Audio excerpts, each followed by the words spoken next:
When Jasper returned to the hotel, Henry was seen boasting to Anna about his extraordinary achievements in the meeting today and how great of an achievement he had made. The magnate that presided over the meeting praised me 3 times in a row for the excellent plan I gave them and said that he'll give careful considerations for it. Other families and all those idiots in the company are just a bunch of dumb geese. Oh, that was so incredibly cool. Huh? As she drank her juice, Anna frowned at Henry, who was standing in the center of the living room, blabbering away. She said, "You're blocking the TV." Henry walked away, cursing and scolding. Anna glanced at him with a lukewarm gaze and said, "You only got the chance to be in the limelight because of the creative design Jasper gave you. You must remember his kindness." Henry said enviously, "Oh, enough, sis. If we both fart, then my fart will always be the smelly one, while Jasper's will be the fragrant one." Anna frowned and criticized him. How vulgar. After thinking for a while, she said again, "You're right, though." Henry nearly vomited blood out of anger. Jasper came back at the right time, and Henry ran over with a serious expression. "I heard that the idiot Eric came again today." Jasper nodded and roughly told him what had happened. Henry roared with anger. F***. He's so arrogant. Should I get some men to put him in a sack and toss him into the sea? Jasper was caught between laughter and tears. "You look pretty skilled. You must have used this method many times before?" "Huh? For the first time ever," Henry was honest. "I've used it many times indeed, and it works every time." Jasper waved his hand and said, "This is an underhanded trick used by kids and is better kept under the table. It's no fun, and they'll also have something to use against you. The Turners sickens me. They turned up at the meeting today as well. Damn, they're all the same, arrogant as if they're kings themselves. Like us, they're also trying to snatch the Olympic Village project," Henry said with a sullen expression. "They won't be able to snatch it away," Jasper said lightly. Since learning about the Olympic Village project, Jasper had regarded this as something that was in his grasp. He would never let anyone touch it. This was related to his business topology, so even if a much higher level force came into the picture, Jasper would not give in to them, let alone the Turners. In one of the villas in Swallow Capital, Eric slammed the wine glass in his hand down. The more he thought about it, the more upset he was. He walked back and forth with his hands behind his back and suddenly took out his phone. "It's me, Eric. How can I help, Mr. Turner?" On the other end of the phone, a senior executive of Motley Media was heard saying reverently. This person was also Eric's trustworthy confidant. "There's an unusual jump in the company's stock price today, and it has brought a terrible impact. Keep a close eye tomorrow. If the other party continues to acquire stocks, then we will sell the shares on hand. But if he sells his stocks directly, then we will use the company's funds to take over," Eric said in a sinister voice. The senior executive said hesitantly, "Sir, taking over isn't the main issue here. It's illegal for the other party to buy and for us to sell.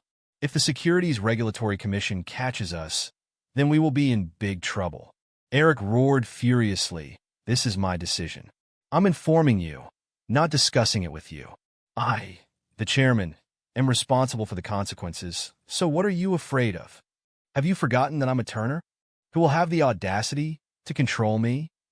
The next morning when the stock market opened, Jasper was sitting in front of the computer with 2 other computers connected to Harbor City's trader teams that both Jake and Henry recruited. At this moment, everyone's gazes were burning in at Jasper as they waited for him to give orders. "We currently have 29% of Motley Media stocks in our hands, but there's still not enough. So our task this morning is to continue to acquire the stocks and get Motley Media's stock price to limit up within 1 hour." Jasper's calm voice was heard, and the 2 professional trader teams from Harbor City entered at the same time. At the same time, Jasper operated using his own account. When the 3 parties entered the market at the same time, Motley Media's stock market suddenly surged. Meanwhile, in Swallow Capital, where Motley Media's headquarters was located, Eric was walking back and forth in the office with a sullen expression. Not far away, 3 professional traders were staring at the market. Eric's confidant and senior executive, Kingston Pitt, stood nervously behind the traders while staring at the computer screen. "They've made a move," Kingston said suddenly. Eric, who was already anxious to begin with, suddenly raised his head and strode over quickly. "Which direction is it? Buy or sell?" Eric asked nervously. Kingston grimaced and said, "There are 3 big orders at the same time, all of which are buying." "Buys?" Eric paled. Jasper had still chosen the outcome that he least wanted to see. That darn idiot. Where does he get his money from? Does he just throw tens of millions without blinking at all? Cold sweat was seeping out of Kingston's forehead as he stared at the market, saying, "Sir, the stock price has risen by 4%. What do we do now?" Eric gritted his teeth and said, "What else? Sell the company's shares. Since he wants to buy them so much, we'll sell them then. Let's see how much he can buy." Kingston looked bitter. They would be dead if they were caught by the Securities Regulatory Commission for carrying out such blatant violations. Eric had the Turners to fall back on, but he did not. Perhaps he might even be the scapegoat. In any case, Kingston dared not disobey Eric, so he immediately ordered the traders to start releasing the company's stocks. At the same time, there was an unusual jump in Motley Media's stock market. "Mr. Lane, there are changes to the market. A big player has released stocks." Jake's voice could be heard from the computer, sounding a little intrigued. "This large amount happens to be the number of stocks acquired by all 3 of our accounts combined. Looks like the other party is attacking with a target in mind, hoping to hedge our order." Jasper nodded and said lightly, "Eric is using his company's stocks.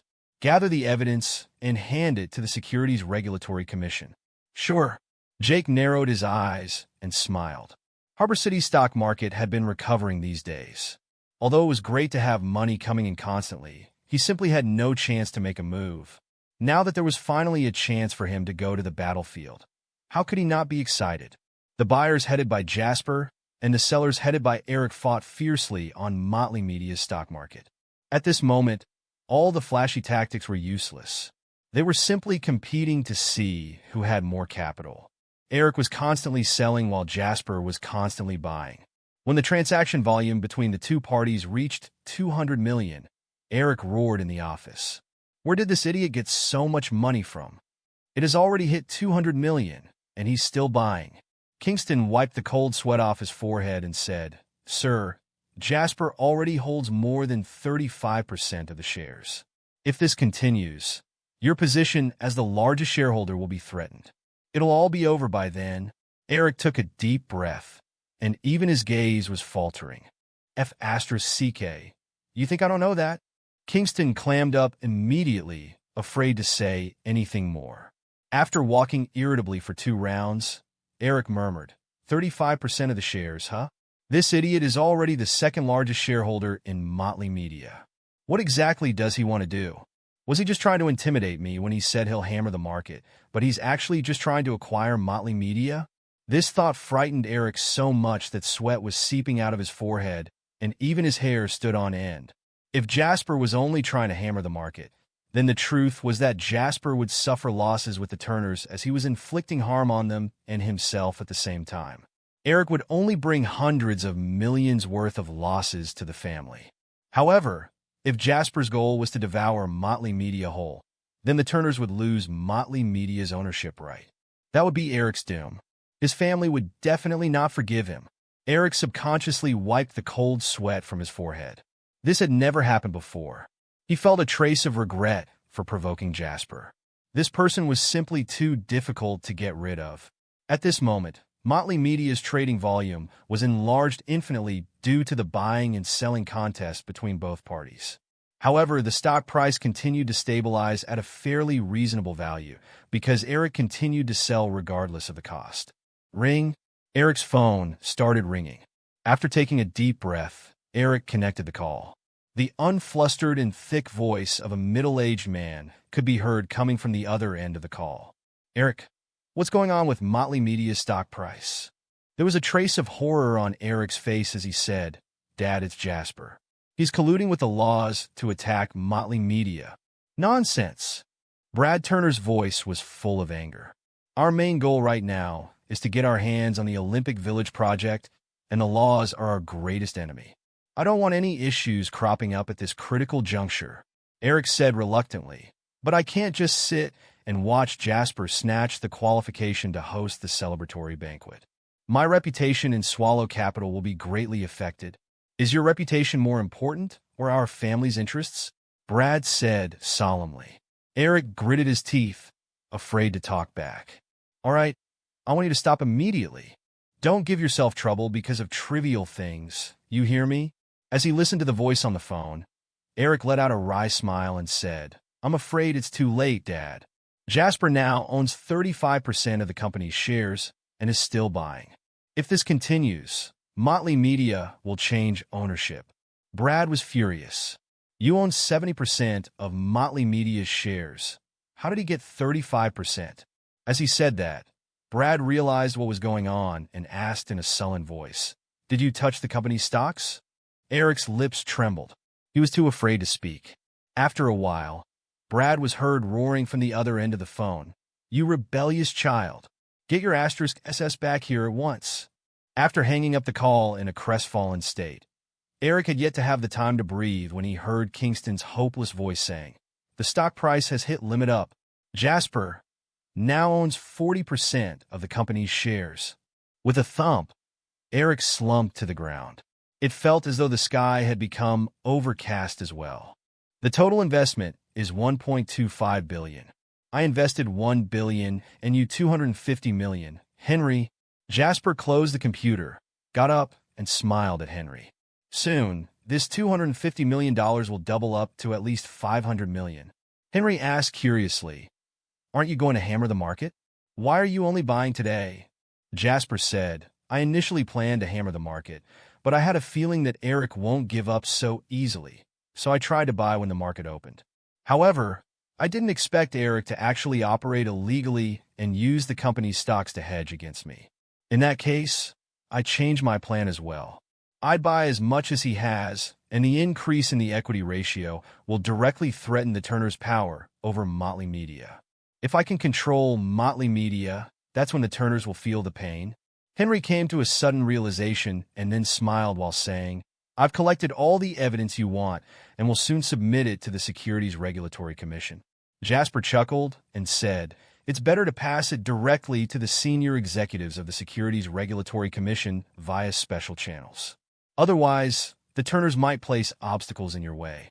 Don't worry, Henry said in a vicious tone. Now that we have conclusive evidence, I'll make sure Eric suffers. After Henry went out to carry out the task, Anna walked into the room with her hands behind her back. Like what you told me to do? I've asked someone to send Eric's compromising materials to the Turners. My dad will talk to the Turners later, Anna said softly. Jasper laughed and said, The Turners won't be able to solve this without paying the price this time. Suddenly, Anna's phone rang. After connecting the call, she said a few words before passing the phone to Jasper. Jasper answered the phone and could hear Zachary's voice. It's me, Jasper said in a hurry. How are you, Uncle Zachary? Zachary laughed and said, I know all about the things you did. Good job. You done really well. Jasper laughed and said, I'm grateful that you're not mad at me, because I've brought trouble to the laws, Uncle Zachary. Zachary said sternly, What nonsense. We're a team now. There's no distinction between us. What do you mean you brought trouble to us? It's good to have multiple friends in the business field, but if they offend us, then tolerating them constantly will only make others look down on us. Jasper replied, That's right. Zachary joked, saying, Initially, I sent Henry to Swallow Capital to train his ability to work alone. I didn't expect this kid to be so lucky to meet you there too. With your help, things have gone very smoothly, but the goal of training him hasn't been achieved. Jasper said helplessly, It's just a coincidence. There will always be opportunities to train him. I'll take your word for it. I'll leave this to you then, Zachary said. Realizing that he had been tricked by Zachary, Jasper laughed and said, You're really cunning, Uncle Zachary. I have no choice but to agree, huh? Zachary laughed and said, Let's talk business. Two things. I just received news from Swallow Capital's higher-ups. They're really happy with the idea you proposed. This will greatly ease the process of us getting the project, and it's all thanks to you. Anna told me that the design you gave is simply genius and impeccable. Jasper said humbly, I was just lucky. Actually, I know nothing about designing, but the construction of Olympic venues is of great significance. So the higher-ups not only need to consider the creative part of it, but also the culture and tradition. I paid more attention and spent more effort in this. Zachary laughed and said, in any case, what you did is truly outstanding and is beyond the reach of ordinary people. You don't have to be humble. As he spoke, Zachary switched the conversation around and said, what is the outcome you're hoping to see for the Turners? Jasper said mildly, Eric beat my friend and his wife to the point that they're now hospitalized.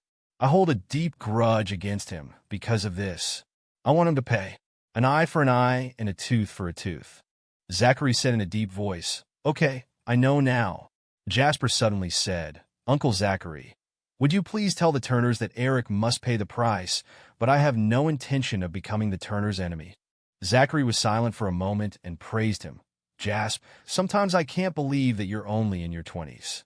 Your sense of propriety and your ability to make a correct assessment of the situation is proof that you're destined to reach a peak where others can only look up to. In the Turners' courtyard, Eric stood in the living room, covering his red and swollen face. His head was hung low as he shuddered, too afraid to say a word. Brad was sitting on the couch with a sullen expression while getting coaxed by a woman sitting beside him. There, Eric has learned from his mistake. Others will laugh at us when they see you hitting your son, who's already in his 30s. Brad snapped. Look at what has become of your son, because you spoiled him too much. If he's bold enough to violate the law so flagrantly, he'll turn the world upside down in the future. The woman motioned at Eric with her eyes and said, hurry up and apologize to your father, Eric. Brad snorted coldly. Apologize to me? He has already messed up. Do you really think the laws are that easy to deal with? Someone from the Securities Regulatory Commission called me and said that the laws refuse to let this matter drop. They insist on having Eric take responsibility. I'd like to see what you're planning to do about that. Eric was taken aback when he heard what Brad said and yelled angrily. Jasper is always turning to the laws whenever something happens. How useless can he get? You never learn. Brad was so mad that he raised his hand and slapped Eric on the face. If you weren't so obsessed, would Jasper even have a handle on you? If he doesn't have a handle on you, would the laws complain about you with such righteous indignation? It was at this moment that an old man who looked like a butler walked in. He leaned over and spoke into Brad's ear. Brad asked in a deep voice, where's the person who delivered the item? The butler shook his head and said, he left after delivering the item. After speaking, the butler handed him a folder. Brad said in a deep voice, play it. Let's have a look. The butler responded and turned around to take out the CD from the folder. He brought a laptop over and started playing the contents of the CD. At the sight of this, Eric had a premonition that something bad was going to happen. What is this? Eric asked. It's about you. Brad glared coldly at Eric and said in a deep voice. Eric quivered. He knew what he had done. He had committed countless crimes before. If someone had dug them all out, then it would be the end for him. In no time at all, the computer started playing the videos on the CD. The first footage was a surveillance video, and Eric could be seen sitting on a couch in a dimly lit room. Soon after that, Eric started taking drugs. Then, a few people of unknown gender sashayed inside, and Eric began fooling around with them. Eric paled at the unsightly scene playing out on the computer, his eyes twitching furiously. Brad was so furious that he was shaking all over. The butler hesitated for a while and said, Master, the man said that he has not only given a copy to us, but he has also given a copy to the family as well. I think it has been delivered to old Master Turner by now. Brad abruptly grabbed the laptop and slammed it on Eric's head while roaring angrily, Idiot! You idiot! It did not hurt when the laptop hit him, but it did break Eric's last line of defense. He howled and screamed, That's impossible. This was years ago. How could they have taken this video? What else is impossible? Brad pointed at Eric, livid with anger. Were you still expecting to hide such a disgraceful thing after doing it? Even old Master Turner has received a copy. What are you going to do now? Even his wife's complexion had turned pale. She said in a hurry, Brad, if old Master learns that Eric took drugs and did such a disgraceful thing, he'll drive us out of the house for sure. Hurry up and think of a way. Brad roared. Think of a way? What can I possibly come up with? I'll suffer too, not just this idiot. You know how aggressive your uncles are at fighting with me. In order to promote you to Motley Media's chairman position, I spent so much effort, paid a huge price, and this is how you repay me." Brad raised his foot and kicked Eric on the stomach. The latter screamed and fell to the ground, wailing. "I know I was wrong, Dad. Save me." Brad stared coldly at the wretched-looking Eric, feeling extremely disappointed. He would rather have Eric grow a spine at this moment, because that would at least show that he still had the courage to accept the consequences of his actions. However, Brad was both furious and helpless when he saw the unbearable sight of his son, one whom he previously had high hopes for. He was not actually going to ignore his own son, but this problem was just so big that even he found it impossible to cope. After going through decades worth of life's ups and downs, Brad had not felt so lost in such a long time. Never in a million years would he have thought that he would experience it again, and because of his own son too. At this time, the butler quietly walked over and stretched out a phone, saying, "A call for you, master." Brad said impatiently, "I'm not taking it. Tell them I'm busy." The butler whispered, "It's from the laws." Brad's expression sank, and he answered the call. "You're still busy as always, Brad? You don't even have the time to answer my call." Zachary teased. Brad's expression was dark and gloomy. His smile did not reach his eyes. "Well played, Zachary. You have something on that incompetent son of mine." "Huh? What do you want? Spit it out." Brad was insinuating that the laws were really shameless for laying a finger on a junior like Eric, which was an indirect mockery against Zachary. Zachary did not care at all, but instead, he grinned and said, "You've misunderstood me, Brad. This has nothing to do with the laws. We're just running errands. Jasper, that young lad, is still the more capable one. I learned about the incident just moments earlier. Gosh, I feel good after hearing about it. What do you think about this young lad's tactics? Don't you feel embarrassed at all, Brad?" Brad nearly crushed the phone in his hand and gritted his teeth while sneering. "Stop being so sarcastic, Zachary. Tell me what you want." When Zachary heard how furious Brad sounded with nowhere to vent, he felt so refreshed it was like he was drinking a can of iced Coke on a hot day. Generals would fight against generals, soldiers with soldiers. Henry and Eric found each other in Isor, while he and Brad had countless conflicts before as well. Most of the time, he would have the upper hand, though only by a very small margin. He had never managed to make Brad so upset before. Zachary, who was feeling refreshed, said cheerfully, "The Turners must withdraw from the Olympic Village project. As for the other venues, we will compete based on our own capabilities." Brad flew into a rage, saying, "You're making an unreasonable demand."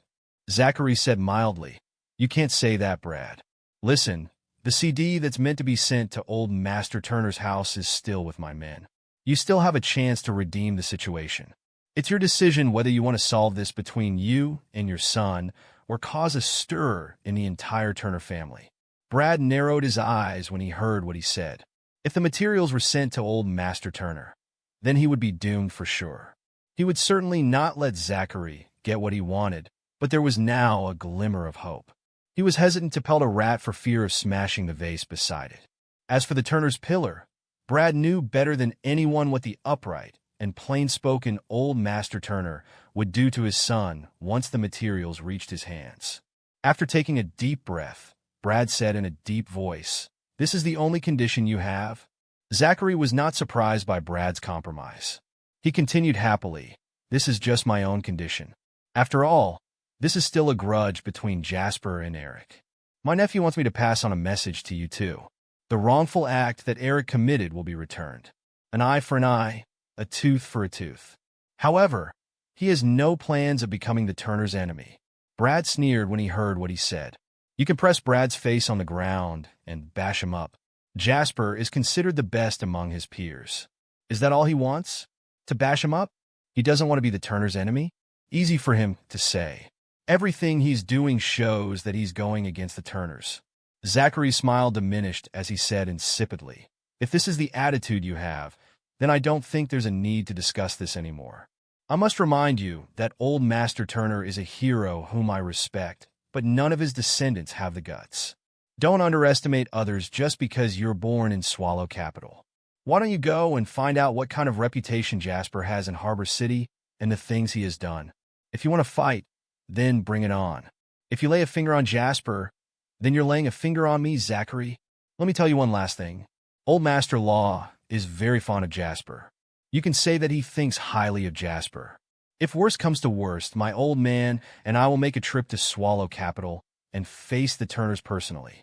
Who do you think will suffer the worst defeat when that happens? Having said that, he hung up the call. Brad held the phone, gasping for breath. There was anger, astonishment, and disbelief on his face. He could not believe that the laws would actually say things tantamount to starting a full-scale war with the Turners. As the head of the laws, Zachary would not joke about something like that.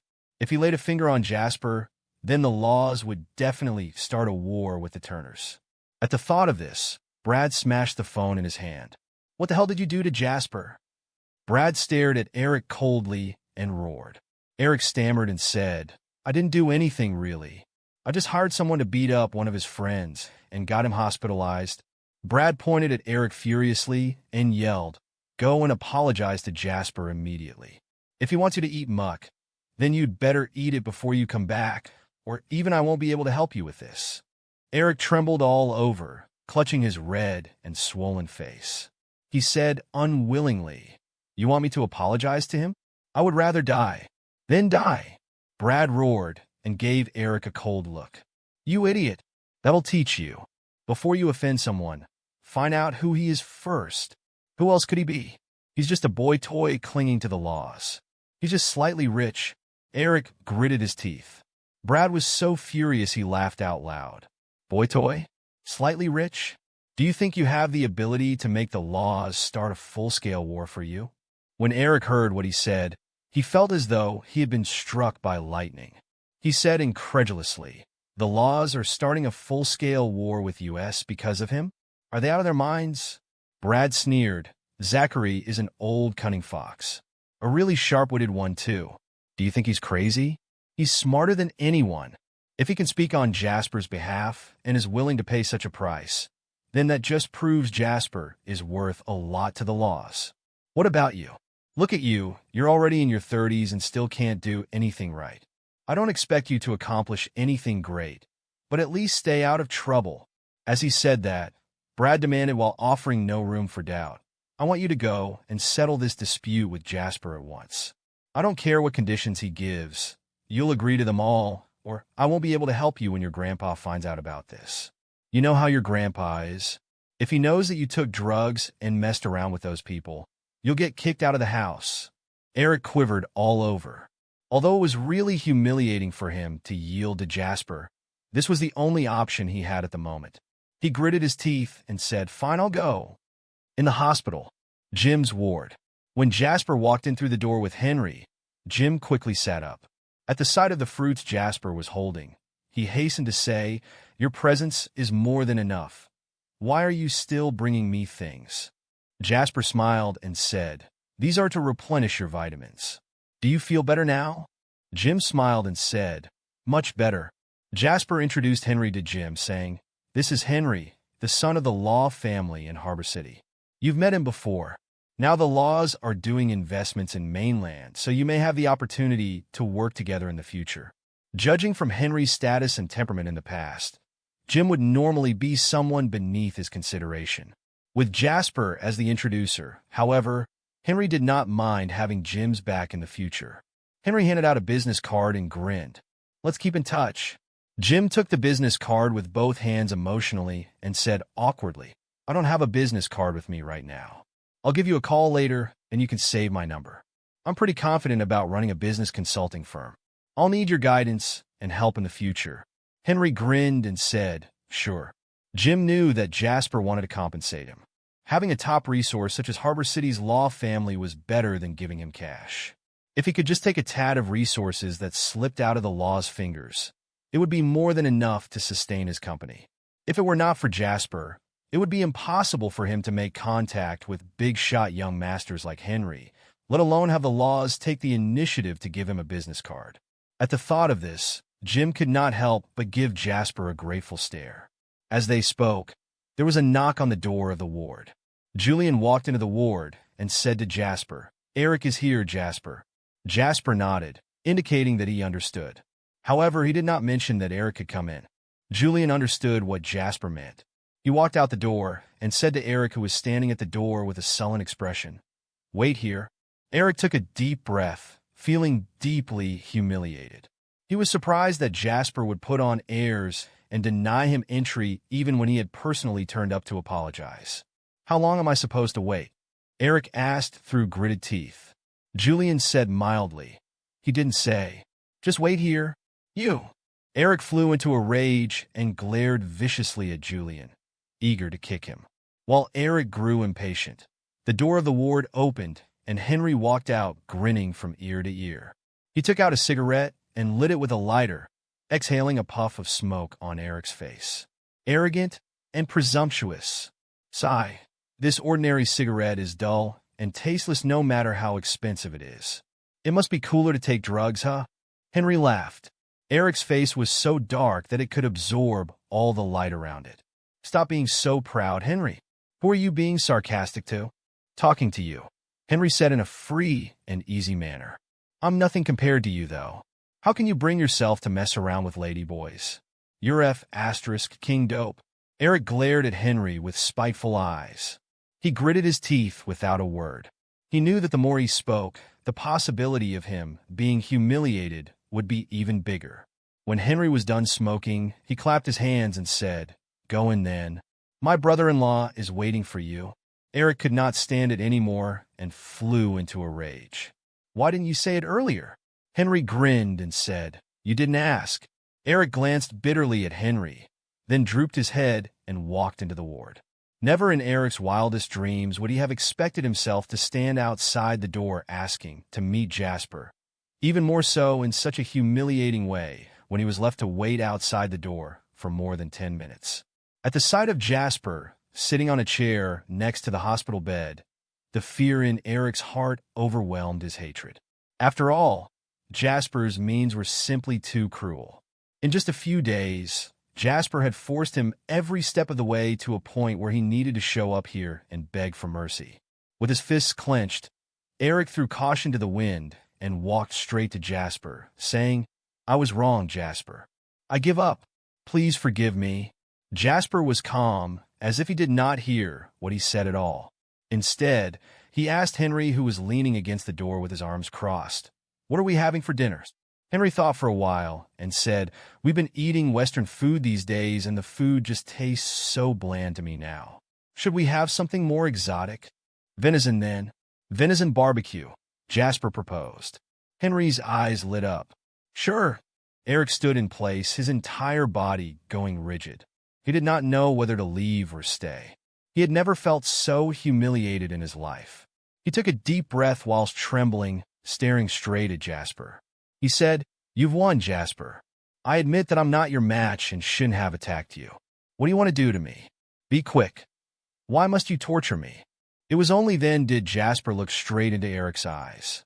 He said mildly, "Young Master Turner, you have such an important and noble identity. Why would I torture you? However, an eye for an eye, a tooth for a tooth." He and his wife were still lying on the hospital bed. "Why don't we settle this first?" Eric turned to look at Jim as he lay on the hospital bed, his eyes twitching wildly. He took a deep breath and said, "An eye for an eye, a tooth for a tooth? Why don't you ask someone to beat me up then?" "That's a good idea," Henry said with a grin. "I meant to hire someone to put you in a sack and then soak you in the sea for a few hours to cool you down. But someone refuses to let me do it." As he said that, Henry shrugged, looking as if it was a shame. Eric gritted his teeth with a sullen expression. He had never seen anyone so arrogant, telling to his face that they planned to soak him in the sea. This was simply a humiliation to Eric. He looked up at Jasper, knowing that he was the person who would ultimately decide his fate. Jasper, however, turned to Jim and asked, "Uncle Jim, what do you plan to do? If you want to return the punches, then just say the word, and I'll get it done immediately." Eric gritted his teeth. He could tell that Jasper was serious about it.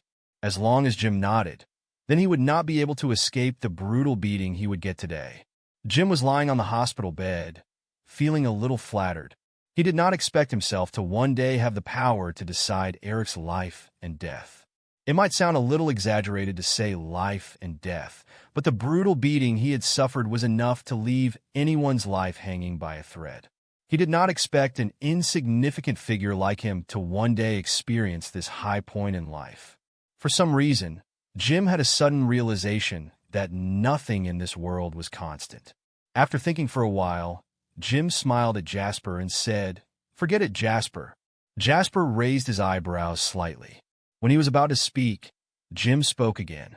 "Jasper, this is what I really think. If revenge breeds revenge, will there ever be an end to it? That doesn't mean anything. It's only natural for us to retaliate after we're bullied, but we can always adopt other means. After all, harmony is the most important thing in the business field. I'll let you decide the specifics of what you want to do. I don't have an opinion on this." Jasper nodded when he heard what Jim said. On the one hand, Jim had considerations about his company in Swallow Capital. This was a small piece of land. If he pressed Eric's face to the ground and bashed him up, he would feel great about it, but it would be difficult for him to guarantee his safety in the future. What was more, even if he was not afraid, what about his wife and kids? This was the most practical consideration for a middle-aged man who had experienced the harsh reality of society. On the other hand, Jim might also have other reasons for not offending the Turners too much. Jasper understood Jim's goodwill. Eric breathed a sigh of relief after hearing what Jim said. He could not help but look at Jim again. Well, he was not exactly grateful, though. Jim was already lucky enough not to be squashed to death by a prodigal son like Eric. Jim's words had put out the thought in Eric's mind about striking him, though. Jim was, after all, the most insignificant character in this ward, one that was beneath Eric's consideration. "5 million, Jasper said. Eric looked up at Jasper incredulously. This huge affair could be solved with only 5 million? Eric did not know if he should laugh at Jasper for being an idiot or if he was simply too lucky. 5 million for the medical expenses. This is the compensation for Uncle Jim, Jasper said flatly, seemingly seeing through Eric's thoughts. Eric gritted his teeth. The joy that had just surged through his heart was gone without a trace. The medical expenses alone were 5 million bucks? He was simply demanding an exorbitant amount. Eric could not care less about this bit of money, though. He simply wanted to solve the problem now. As for the rest, he would think about it next time. Therefore, Eric nodded immediately and agreed. Jim looked at Jasper gratefully, knowing that the latter was helping him. He had gotten 5 million as compensation for being beaten up. Despite having a net worth of tens of millions, 5 million in cash still felt like a godsend. Such great benefits were scarce. So about the celebratory banquet. This time, Eric interrupted and replied, "It's yours. I have no right to fight you for it." Everything had stemmed from this banquet, and Eric no longer wanted to fight for the right to host the banquet anymore. In hindsight, he should never have gotten himself into so much trouble now that he knew what would happen. Then all that's left is motley media. Jasper glanced at Eric calmly, his gaze slightly intrigued. "You have two options. One, I buy out Motley Media." Eric's expression darkened at that. Motley Media was a company his family had given him. Any blunder he made would directly affect his position in the family. Not to mention that Motley Media had a market price of $2 billion and was an important asset to the Turner family.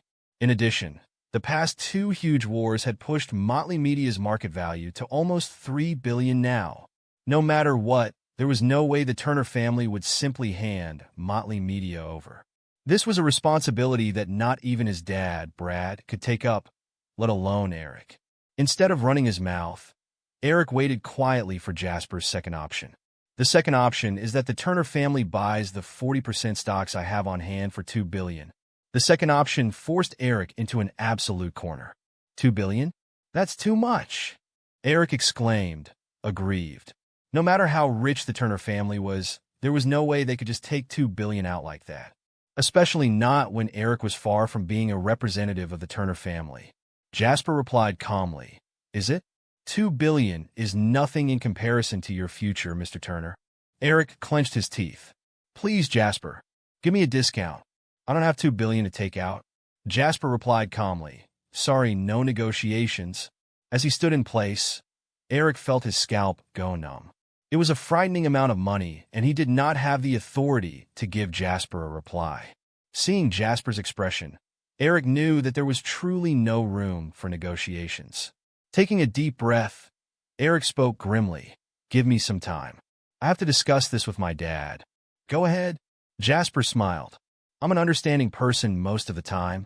Eric felt his legs give out, and while he did not fall back onto the floor, it was a close call. Jaw tight, he walked out of the hospital room. Eric closed the door behind him. Henry looked at Jasper with his eyes shining. "I thought you were joking when you told me that my $250 million investment would double to $500 million. You were serious?" Jasper smiled. "What more are you waiting for when there's a perfectly plump sheep lying on the slaughter table waiting for you to slaughter?" Henry guffawed. "You'd better not forget me when you've got these great deals again." A few minutes later, Eric returned and handed Jasper his phone. "My dad wants to talk to you." Jasper received the call and greeted, "Hello, Mr. Turner." On the other end, Brad's voice drifted over calmly. "I didn't know that you're Harbor City's stock god and the host behind Harbor City's market rescue plan, Jasper. I'll take my disappointing son's loss against you in my stride, but I do hope that you can be the bigger person and forgive him." Jasper replied calmly, "You're too kind, Mr. Turner. I've already stated my conditions. It's up to you whether you wish to agree to them or not." "I agree. $2 billion will be wired to your bank account tomorrow, and whatever resentment there is between you and my son gets written off." "Thank you, Mr. Turner." Hanging up the call, Jasper handed the phone back to Eric. "Let's move on from this incident, then." Jasper replied faintly, "Of course. But if you don't think this is fair, you're always welcome to keep handing me benefits, Mr. Turner." "You're always welcome." Eric gnawed his molars indignantly as his expression hardened. "Asking for $2 billion right off the bat? Aren't you afraid it'll come to bite you back in the asterisk cess?" Jasper chuckled. "Bite me? Money that I dare to ask for has never come to bite me back." Eric glanced at Jasper intently and turned to leave without another word. After Eric left, Henry narrowed his eyes and spoke. "I really want to kidnap that man right now. Something tells me we won't be seeing the last of him." Jasper merely sighed. "We'll just have to hope that he isn't an idiot." Henry thought about Jasper's meaningful words and asked, "You mean to say that Brad won't just give up so easily?" Jasper replied with a shocked tone, "You actually got it right this time. F*CKU2, you be *starred. What am I to you, an idiot?" With a dark expression, Henry left the room in a huff for a smoke. The incident with the Turner family had come to an end. This time, Jasper earned $1 billion, while Henry earned $250 million. In addition, Jasper had also gotten the rights to host the celebratory banquet for Swallow Capital, gaining approval to host the Olympics. The biggest benefit of all was that the Turner family had withdrawn from competing for the Olympic Village project. While this did not mean that the Law family was guaranteed to take over the $30 billion summer dollars project, at least one of their strongest competitors had left the competition. While it hurt the Turner family to let go of the project, both the Turner and the Law families were well aware that the Olympic Village project was not a simple project any family could easily take on. No one knew what the future held. Such a project definitely required the supervision of higher officials, and one's family's identity would only prove to be shackles instead of a boost when communicating with such high officials.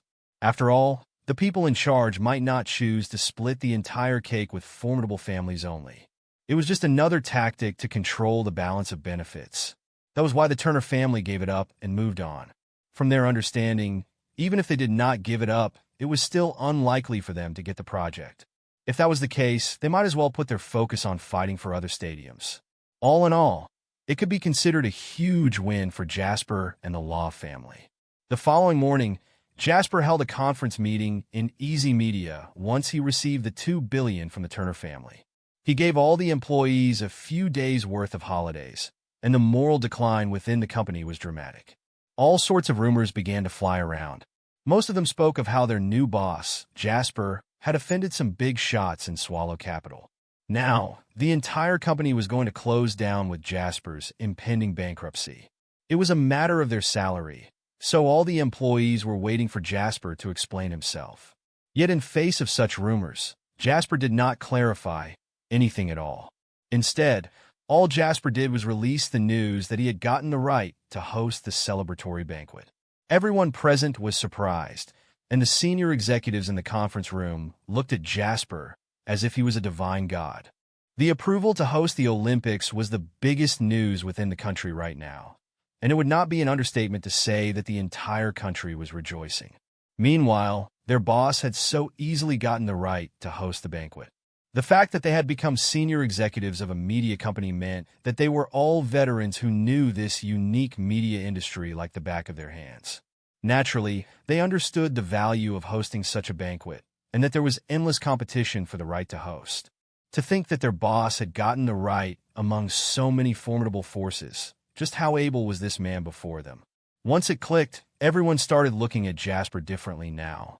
The meeting proceeded with a breeze, for everyone was passionately discussing how to manage the banquet. Everyone fought to give ideas that would make a bang. It was because if Jasper was satisfied with them, it meant that their future in the company would be unlimited. The stronger the company grew, the more the senior executives earned. It was a straightforward concept. I have an idea. Jasper knocked on the conference table to get everyone's attention. Jasper began. Since I'm not very familiar with the daily operations of the media and entertainment industry, I'll leave most decisions to you instead of interfering with everyone. Let the specialist specialize is my working motto. Therefore, instead of listening to my suggestion as an order from the chairman, it'd be better if you took it with a grain of salt like an opinion from an outsider. Perhaps consider it, but don't force yourselves to implement it. The vice president smiled and replied just as Jasper finished speaking, "Do tell, Mr. Chairman. Everyone here knows of your ability, and I'm sure whatever suggestions you give will be great." Everyone's envious gazes fell on the vice president just as he finished speaking. Everyone wanted to apple polish, but the vice president was quicker and had gotten the chance first. Seeing Jasper smiling at the vice president, everyone was exceptionally envious. Indeed, all sorts of bosses like being fawned over. They were infuriated to know that a thief had stolen their chance. I suggest that we host this celebratory banquet in partnership with Harbor City's Advent Entertainment Group. Both companies are brother companies under my name, so there wouldn't be any sort of competition between them or the like. Even if there is, it would still be friendly competition. Jasper spoke his thoughts, be it celebrity resources or experience in hosting large-scale banquets. Easy Media still needs to learn and borrow help from large companies in Harbor City. So with Advent Entertainment Group available for the taking at Harbor City, this is our best chance for both companies to partner up and host the banquet well. I don't think there's much I need to tell you about the importance of the banquet, but high officials all have their eyes on us. This is the company's top priority for the time being, and all resources we have should be prioritized for this project. The senior executives all agreed with Jasper's suggestion. Ignoring Jasper's status, the mere suggestion itself was purely advantageous. Everyone seated was understanding men, and no one rejected his suggestion. After the meeting, Jasper left Easy Media. Such a sophisticated and large-scale banquet should require at least a few months' worth of planning, but its importance had resulted in the higher-ups advancing its date to as soon as possible. Countless issues were involved, and Jasper could not follow up with each one. All he did was decide the major direction it should take. He would leave the rest for the professionals in both companies. Jasper returned to the hotel and entered his room, only to be stunned by the sight of someone he had never expected to see.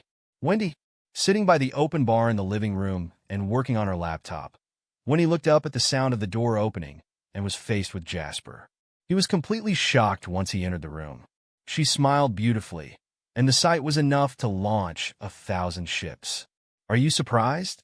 Wendy closed her laptop and her snow-white wrists came to support her face. She blinked like an adorable and cheeky little fairy. "I am. Why are you here?" Jasper asked. Scrunching her nose, Wendy replied, "Dad rushed over right away when he heard that Uncle Yap was admitted into the hospital. And since the nationwide supermarket industry conference will also be held in Swallow Capital, we decided to come here earlier." "Where's Uncle Schuler?" Jasper asked, taking off his jacket and hanging it on the rack. "He went to the hospital to visit Uncle Yap." The two old friends were talking, and since I'm not interested in hearing old men reminiscing about the past, I decided to come here first, Wendy replied with a smile. Jasper nodded in understanding before he suddenly realized. "How did you get in here? You don't have a room card." Wendy gave Jasper a crescent-eyed smile as she replied darkly, "Miss Law, open the door for me." Jasper's footsteps halted as he walked toward Wendy, and he felt his heart drop. He had a bad feeling about this. It felt like something terrifying was about to happen. From the guest room, Anna's voice sounded. "Who are you talking to, Miss Schuler? Is Jasper back already?" Anna's voice crushed the last shred of delusional hope in Jasper's heart. The scene he feared the most of two polar forces clashing against each other had finally occurred. Jasper had begun to worry long ago what the scene of Wendy and Anna's first meeting would look like. He imagined it to be an exciting fight. The biggest thing that Jasper had done since he started his road to the top of the world might have been the plan to save Harbor City's stock market. Hundreds of billions in funds had been taken out to fight Wall Street's large investors who had a terrifying sum of wealth as well. All he felt then was excitement, but never fear. Yet right now, the great Mr. Lane was afraid. Truly, he was a little terrified. It was because neither Wendy nor Anna was an ordinary, everyday girl. They each had their own tricks and were incomparable to one another. Jasper rubbed the bridge of his nose and turned to look at the room. Anna was donned in her favorite red one-piece dress, and she held a tray of tea as she walked over with a smile. "Thank you for the trouble, Miss Law." Wendy got off the open bar and approached Anna. Be it Wendy's tone or her choice of words, she acted with the air of Jasper's other half. Anna smiled softly and replied, "Not at all. Jasper likes tea, so I tend to bring tea leaves with me wherever I go. That way he'll get to drink tea whenever he gets back." Anna shot back sharply, refusing to back down. Seeing how the two women smiled, the sight alone was something so breathtaking that ordinary people might live their entire lives without ever getting to enjoy such a scene. However, Jasper could not bring himself to enjoy it. All he wanted to know at that moment was what Anna and Wendy had talked about and done while he was gone. From how the two acted, it seemed unlikely that they would start a physical fight. Jasper felt a little better at the knowledge of that. Anna put down the tray and elegantly poured a cup of tea with practiced ease. She passed the cup to Jasper and spoke gently. "Earl Grey, made from the most superior black tea leaves that were plucked straight from a renowned place in Harbor City. It's said that they only produce around 2 kg of it every single year. Here, try it." Jasper took the cup, and as he moved, he felt Wendy's faint gaze fall on him. Clearing his throat, Jasper replied, "Thank you." Wendy let up the pressure she placed on him at his understandingly polite attitude while he distanced himself from Anna. Anna smiled and replied, "There's no need for thanks between us." Jasper smiled bitterly. Anna was putting him in more trouble here. As expected, Wendy frowned. No woman would stand and watch as another woman provoked her. It was the same logic as no man would ever let another man provide for his woman before him. It was the same idea. At that moment, neither Anna nor Wendy cared how beautiful the other looked. They were both shameless witches in the other's eyes. A flask of tea was shared between the three of them. In a little less than half an hour, Jasper found himself fully understanding what people meant when they said minutes ticked on like hours. Wendy kept her cool the entire time, seeing that the last thing she should do as Jasper's other half was to cower in fear. She had to defend her position. Meanwhile, Anna drank tea and began to search for topics of interest. Wendy would reply and give her own 2 cents without an ounce of fear. Jasper, however, was completely isolated, for the two women had tacitly decided to ignore him. Half an hour later, Anna finally got up and excused herself. "I'm a little tired, so I'll get back to my room now." "You should have left long ago." That was what Wendy thought internally, but she merely replied with a sympathetic expression on her face. "I've had a lot of fun talking to you, Miss Law. We should do this again sometime. How about we don't?" Jasper wanted nothing more at that moment than to toss Wendy to the North Pole and Anna to the South Pole, so the two would never meet again. Anna gave a small smile. "Sounds great. I had a lot of fun talking to you today too, Miss Schuler. We should talk more in the future." Anna then turned to Jasper and asked softly, "Won't you send me off, Jasper?" Wendy clenched her fist angrily at her suggestion and bit her red lip, but she otherwise remained silent. Jasper got up and smiled dryly. "I'll walk you out." The two walked out the door in a line, and Anna slightly closed the door behind her to block Wendy's line of vision. Wendy clenched her teeth and was overwhelmed with the urge to run over to look at what the two of them were doing. But she forced herself to maintain the air of generosity around her. At the door, Jasper was about to speak when an air of perfume ambushed him. Anna suddenly appeared in his arms. With her hands wrapped around Jasper's neck, Anna blinked at Jasper. Was it exciting? Jasper did not know whether to laugh or to cry as he pulled Anna's arms off. "Stop playing around." Ignoring the fact that there were surveillance cameras in the corridor, Wendy was just on the other side of the door. The last thing Jasper wanted to do was taunt Wendy's limits right under her nose. "Coward," Anna mocked and said, "I'm leaving for Waterhoof City tomorrow to attend a fashion show on behalf of my teacher. It'll be 3 to 5 days before I get back." "Wait, really?" Jasper could not hide the surprise in his tone when he asked. Then he felt slightly regretful. As expected, Anna was teasing him with her gaze. "Okay, I'll stop. Go comfort your girlfriend." Anna then turned and left. Jasper rubbed his cheeks with both his hands at the sight of Anna's retreating figure and turned to push open the room door. He saw Wendy with her arms crossed while looking at him calmly. Jasper felt a little guilty when he realized that Anna's perfume still lingered around his neck. "Go take a bath. You must be tired after working all day." It surprised him that Wendy did not question him at all, nor did she interrogate him about his relationship with Anna. Instead, what came out of her mouth was a caring suggestion. Jasper looked at Wendy and asked, "Is there nothing you want to ask me?" "Not really." Wendy sat back on the bar chair and opened her laptop with a blank expression on her face. "There's no way a man like you would lack flirty women by your side. Even my dad told me that." Wendy smiled confidently and said, "But I trust you. I trust that you won't betray me, right?" Despite Wendy's choice of words, Jasper still heard the slight hint of a threat in her tone. At that, Jasper smiled dumbly and agreed, "Yes. Of course not." He turned without hesitation and left. Time to take a bath. It was evening by the time Dawson returned. Anna had to prepare for the fashion show the following day at Waterhoof City, while Henry had some family friends to entertain on behalf of the Law family. As such, Jasper left them alone and went to dinner with Dawson, Wendy, and Julian in tow. They found a simple restaurant and ordered their food.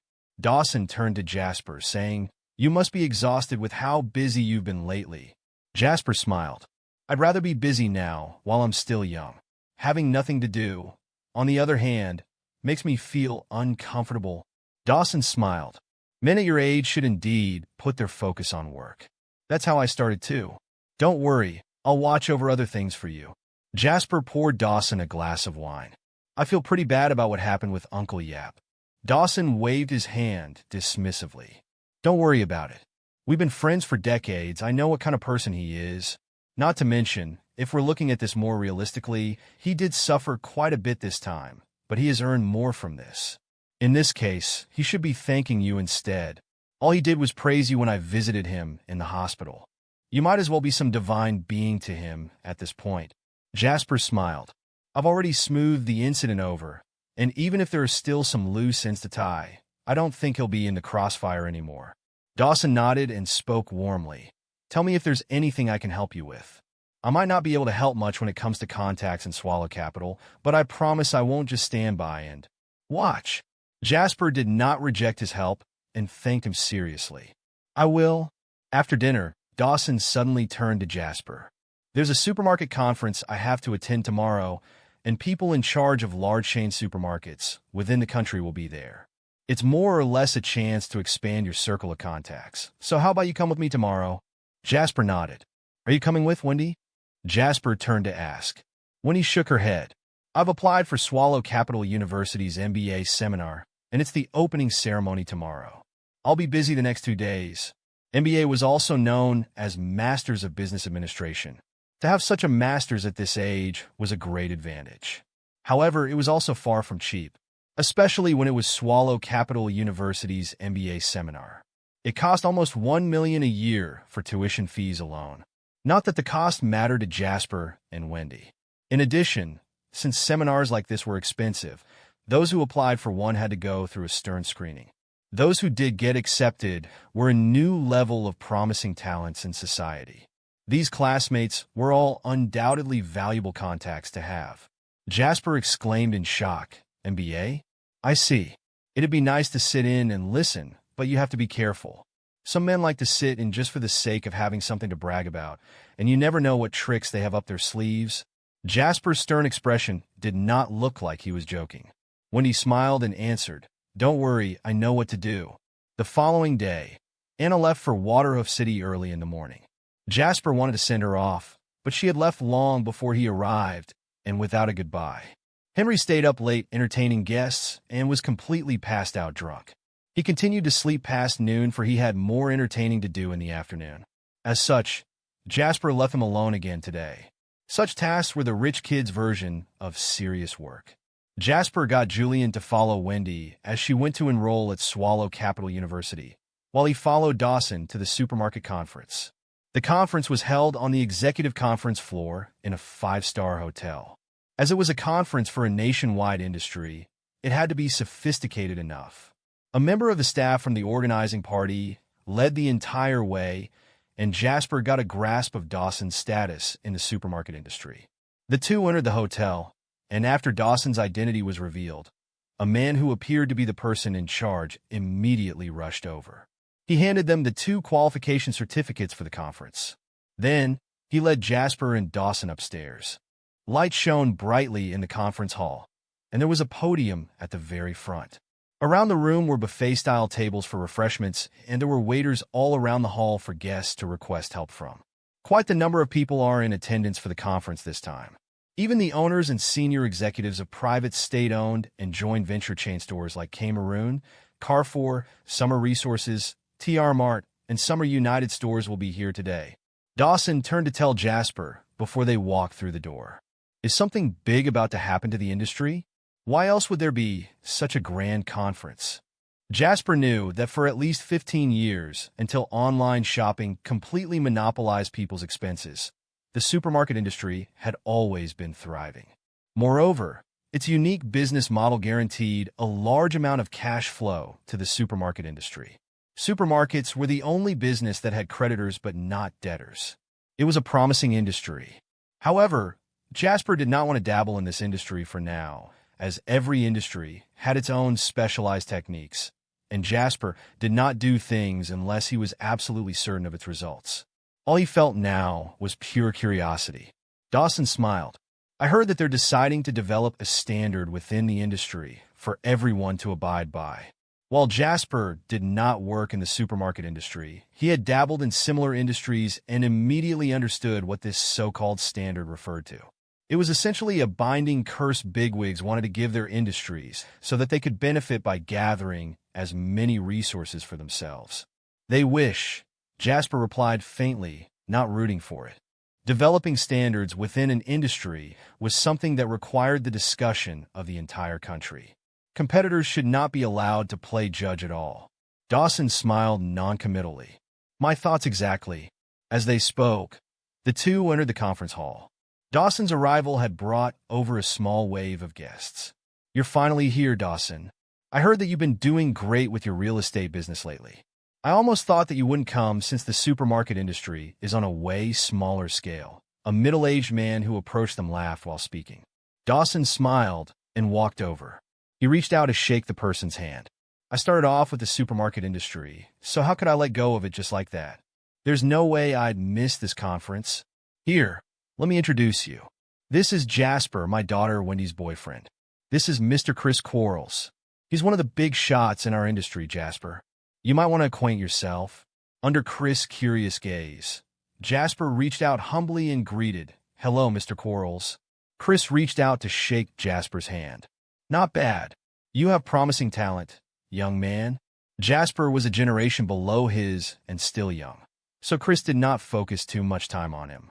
The fact that Chris greeted him politely already spoke volumes.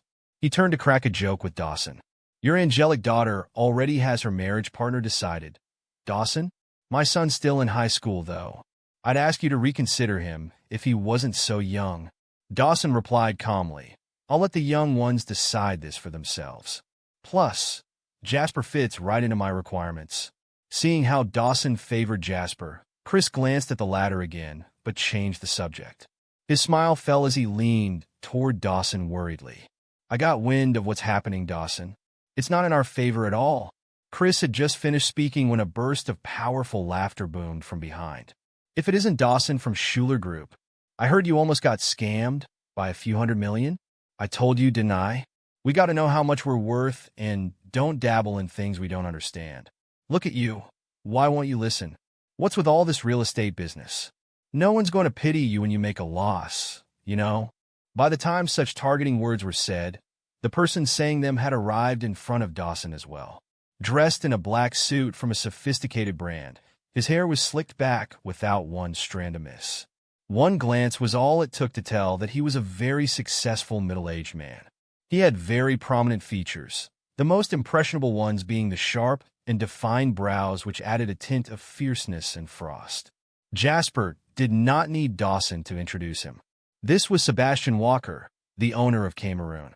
Both TR Mart and Summer Resources, renowned supermarkets in the future, had yet to make a big name for themselves in the year 2000.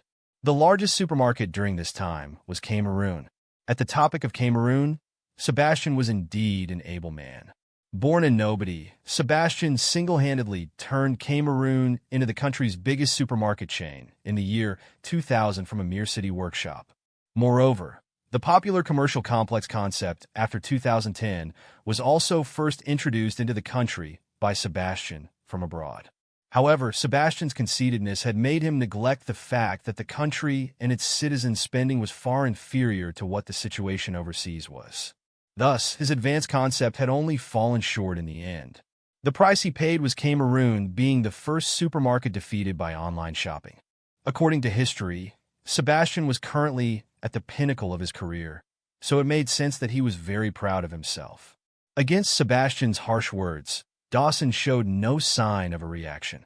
You seem to be very interested in my development, Chairman Walker. Sebastian laughed aloud and replied, Of course, you're my old rival. How can I not worry about whether a loser like you is enjoying the last years of his life?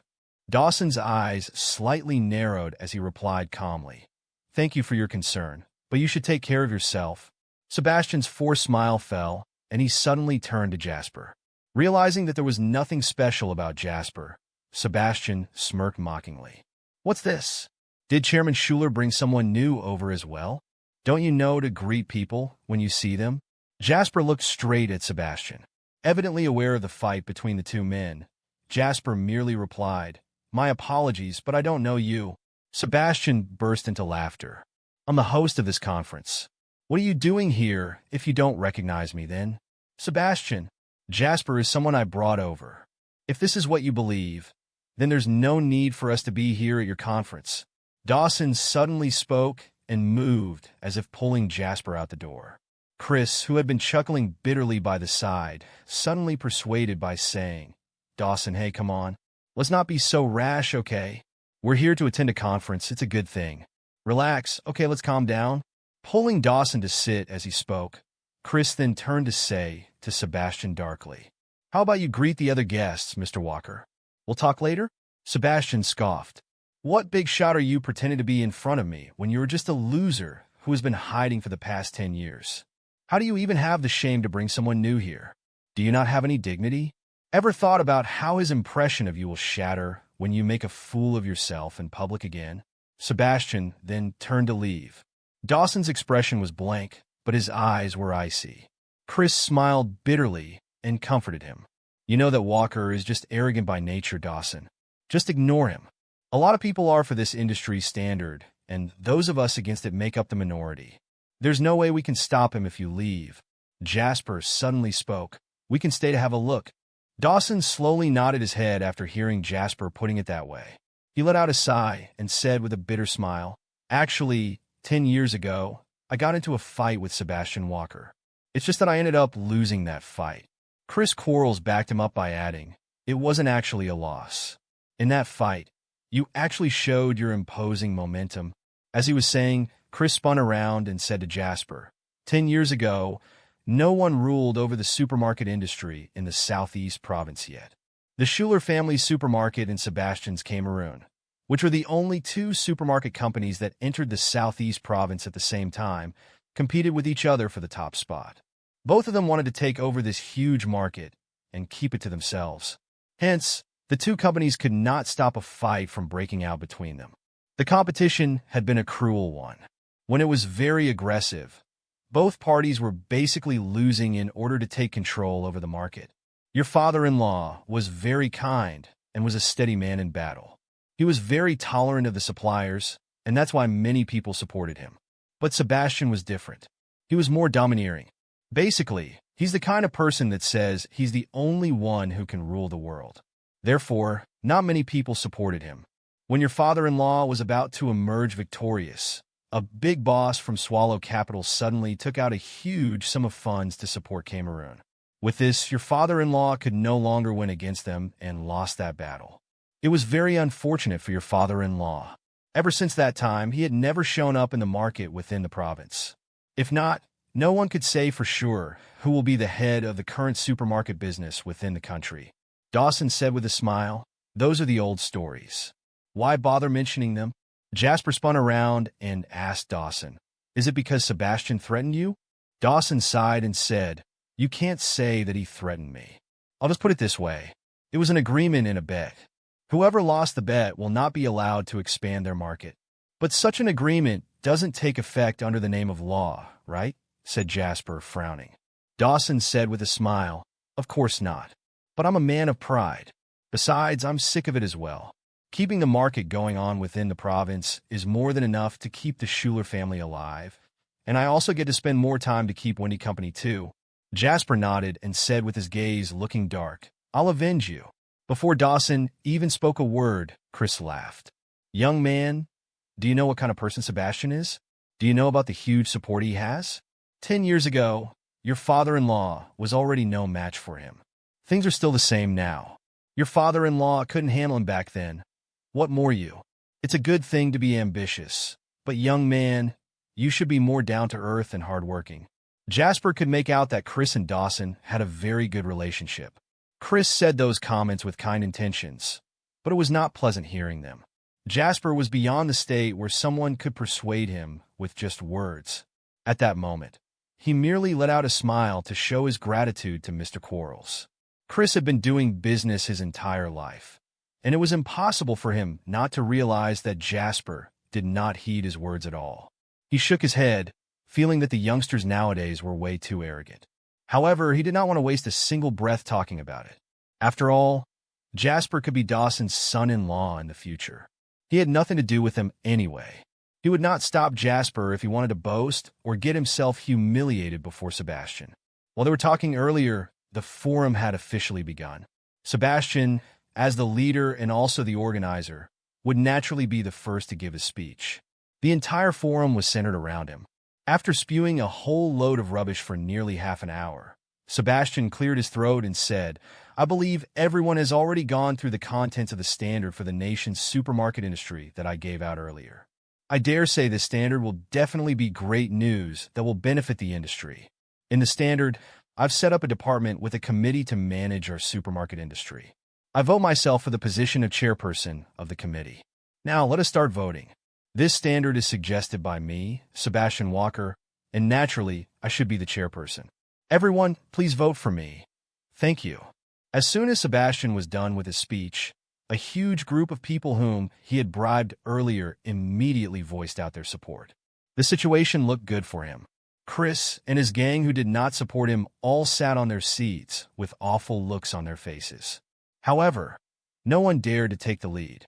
Just when Sebastian felt that everything was settled, a clear voice was heard ringing across the entire scene. "I object to it." Object? Once the voice of objection was heard, it immediately attracted everyone's attention.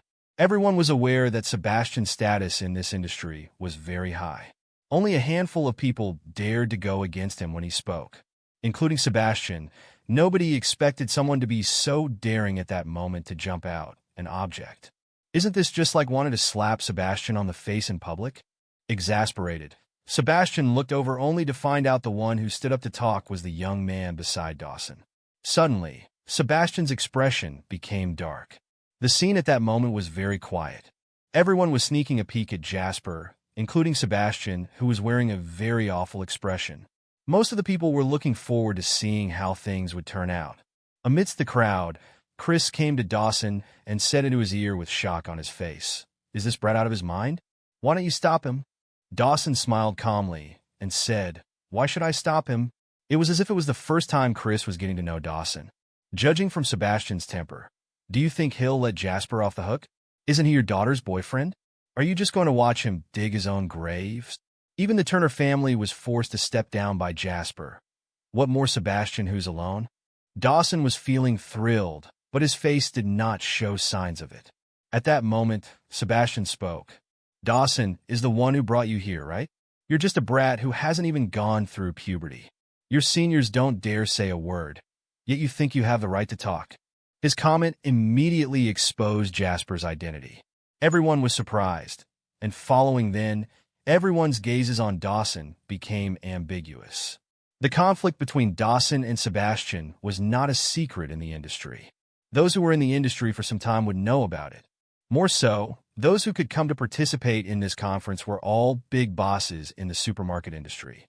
I'm representing Schuler Group, so why is it that I don't have the right to talk? Since it's a conference for the industry, then as one of the companies in the industry, it's only natural that Schuler Group has the qualification to express their ideas. Jasper raised his head and looked straight at Sebastian, who was on the podium, and said with an appropriate attitude, "Could it be that Chairman Walker is so domineering that you won't even allow anyone to talk? Since that's the case, if you really succeed in being this so-called chairperson, aren't you going to be a tyrant in the future?" The words Jasper said had bruised his ego. Sebastian's expression changed drastically. Initially, those who were against him were already not few, but at this moment, Jasper was still fanning the flames. Subconsciously, he glanced over at the scene. Indeed, most of the people had a hesitant expression plastered on their faces.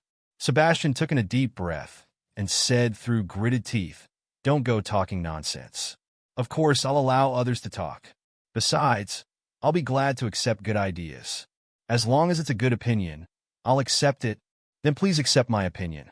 I object to this industry standard because I think it's not going to benefit the development of the supermarket industry. Besides, this is just a trick for you to monopolize this industry." Jasper's voice could even make the ground tremble. However, no one expected anything good out of him. They all just thought of Jasper as a silly brat who did not think things through before making a move. Chris also shook his head while smiling in mockery. This silly brat. Is he saying that we, who have lived almost half of our lifetimes, are not able to see through the scheme as thoroughly as a young lad like him? Chris tilted his body and said to the chairman of another supermarket company beside him, "Youngsters are that easily triggered. He's too impulsive." That person shook his head and agreed to Chris' words. Soon he's going to pay the price for his arrogance and foolishness. "Sebastian will definitely not let him off the hook," said Chris calmly. "Utter rubbish." Sebastian slammed on the table hard. He stood up like a furious male lion. Sebastian roared as he pointed at Jasper. "Who do you think you are? Back when I was running my business, you were still in diapers. Since when is it your turn to be pointing fingers at me and criticizing me?" At that moment, Dawson stood up as well and said coldly, "Sebastian, please mind your words. I'm still standing here well and alive. I'll not tolerate you bullying the younger ones." Sebastian laughed out loud and said, "Oh my," after blasting the young one. "Now it's the elders' turn to show up? Dawson, do you really think you're some big shot? Even with that little capability you got there, you weren't my opponent 10 years back. Just how courageous are you now to go against me? Believe it or not, tomorrow, I'll just enter the market in your province and drag the entire Schuler Group down. How difficult do you think it will be for me to do so? Huh?" Dawson's icy cold gaze fell on Sebastian as he said, "Feel free to test it out. If I even frown, I'll not call myself a Schuler." Sebastian sneered. He got down from the podium and walked his way to Dawson. He said coldly, "Hey Schuler, I guess you really haven't learned your lesson. It looks like the lesson I taught you 10 years ago wasn't terrible enough for you, right?" As Sebastian was saying, he chuckled before continuing, "Do you know why your wife suddenly died of a heart attack 10 years ago?" His comment made Dawson's eyes burst with light as he kept staring at Sebastian. Judging from his body that was trembling slightly, Dawson's emotions were very much agitated at this moment. It was just that he was refraining himself. Jasper, who was listening beside him, became serious as well. All this while, he knew that Wendy was raised by a single parent. Regardless of it being his past life when they both had never communicated with each other, or in this current life where they were both together, he had never heard Wendy mention a word about her mother. Dawson had never mentioned his wife as well. All he knew was that Wendy's mother had passed away a long time ago. Jasper did not ask as well. After all, it was a very depressing incident for the father and daughter. However, looking at the current situation, it seemed that the death of Wendy's mother that year was rather suspicious. After letting out a burst of mystifying laughter, Sebastian said proudly and arrogantly in the ears of Dawson and Jasper with a voice that only the three of them could hear. Didn't you find it weird? All the while, your wife only had a mild cardiovascular malformation. Living up to 60 or 70 years old shouldn't be a problem. But then her illness deteriorated and ultimately, she passed away. That's because I summoned a few men. Initially, I thought of just scaring her, but who knew she King had a heart attack as well. Once she heard the fake news that I told her about you meeting with an accident during a job outstation, coupled with the fact that she was being kidnapped, she really got terrified and died on the spot. If it wasn't for that, I think it wouldn't have been so easy for me to win against you. However, even the gods were standing on my side. Ha ha ha. Sebastian's words and laughter were like a spell, unlocking the puzzle Dawson had been struggling himself with for the past 10 years. At the same time, it lit up the flames of rage within him as well. Dawson, who was so mad that he had lost all rationality, roared. He extended his hands vigorously and grabbed Sebastian's collar. Raising his fist, he was about to swing his punch. However, given that Sebastian was so daring to blurt out such a comment meant that he had come well prepared. The security guards beside him immediately rushed over and halted Dawson with all their force. Dawson kept struggling. Due to the rage and agitation, his complexion was unusually red. Both his eyes were engorged with vessels. He opened them wide while staring at Sebastian, as if he was about to engulf him. Even though he was mentally well prepared, Sebastian was still shocked to see Dawson's current look. Subconsciously, he took a step back and ordered a few security guards to restrain Dawson. A few people then surrounded both Dawson and Jasper. After adjusting his collar, Sebastian looked at Dawson and said with an arrogant smile, "Do you know why I'm only willing to disclose it to you now? Because I want you to know that 10 years ago, you couldn't win against me, and right now, you're still a piece of trash in my eyes." Sebastian raised his hand and pointed at Jasper as he was saying. He then added with a cold smile, "Young man, do you see that? This is what you call tactics. You're just a brainless kid who stepped out without knowing anything. Don't you know that you're being used by your father-in-law?" Jasper gave off a scary gaze. He glanced at Sebastian and tried his best to talk in a calm tone. "To be honest, you're the first person to make me this mad. I'll surely serve you well. I'll make you wish you were never born." Jasper's comments changed the way people look at him. In their opinion, Jasper, as Dawson's future son-in-law, would not even have the right to enter the conference without Dawson. However, even Dawson could do nothing. What else is Jasper? It is still possible to say such cruel remarks when both sides have shown a huge gap in their abilities only means that this is a performance without wisdom. In the crowd, Chris shook his head. He thought to himself, Dawson has always been a smart man, so why did he marry himself a stupid son-in-law? As for Sebastian, his gaze was dark. He stared at Jasper and let out a creepy smile, looking just like an emperor on his throne listening to the provocation of a beggar. Haby starred. "Who do you think you are?" Sebastian smirked while saying it. "Even your father-in-law is just trash in my opinion, let alone you. If I were you, I'd just advise your father-in-law to know his standing and not go against me. Or else, the golden cash cow you've searched so hard for might just be destroyed by me. You really don't fear anything. Isn't it better to stay in your house and guard that tiny piece of land of yours? You'll still gain tens of millions of profits annually. It's more than enough for you to live your life. Why do you insist on taking the limelight?" Dawson stared at Sebastian coldly. His eyes gave off a sense of franticness and revealed a grudge that went all the way deep into his bones. Sebastian, Dawson Schuler, swear that I'll make you wish you were never born. I'll make sure to avenge Linda. Sebastian laughed out loud and said, You're just a king piece of trash to me. Yet you still want to seek revenge? It's better if you use this opportunity and go back and pack your stuff. Ensure all the cash in your bank account is secure. Perhaps you'll still be able to live your last days in a better way as well. Sebastian Walker, will keep to my words. Once the industry standard is approved, the supermarket under you will immediately be the target of attack of the entire industry. Also, regarding your supermarkets within the province, even though I'm not interested in them, I believe others are. It just so happens that I can give them out to everyone as a gift from me. As Sebastian said, he shifted his gaze over to Jasper. He chuckled and said, Do you see this, young man?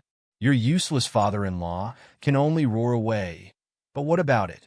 With just a simple manner, I'll be able to corner him to a state he can't counterattack. That's all there is to your father-in-law. So what about you? Right now, have you come to realize just how cruel this community is? The world of the upper class is way more dangerous than you think. The rich father-in-law in your eyes is nothing but a tiny ant. You're even thinking of making me wish that I was never born? What a joke. How many years has it been since I met such a foolish person?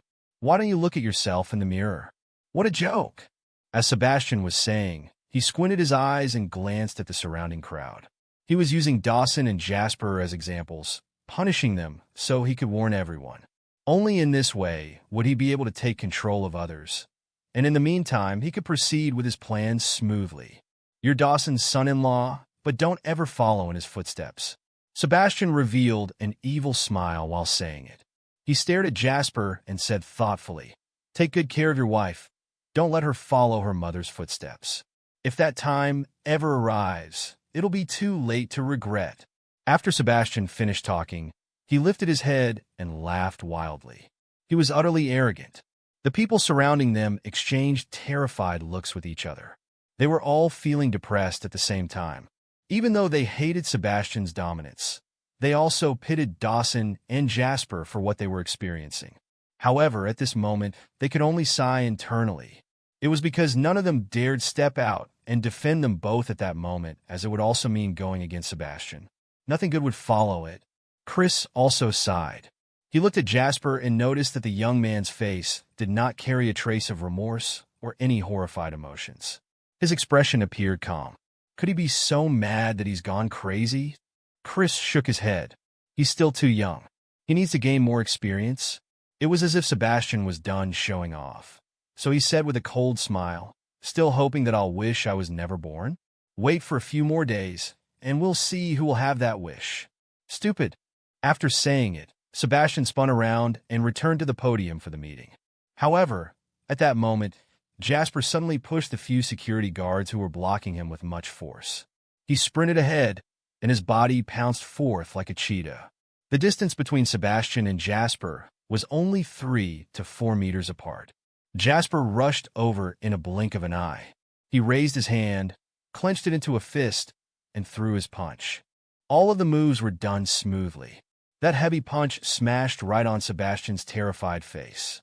Before Sebastian could even let out a shriek, his entire body moved backward and his face tilted to the side after getting punched.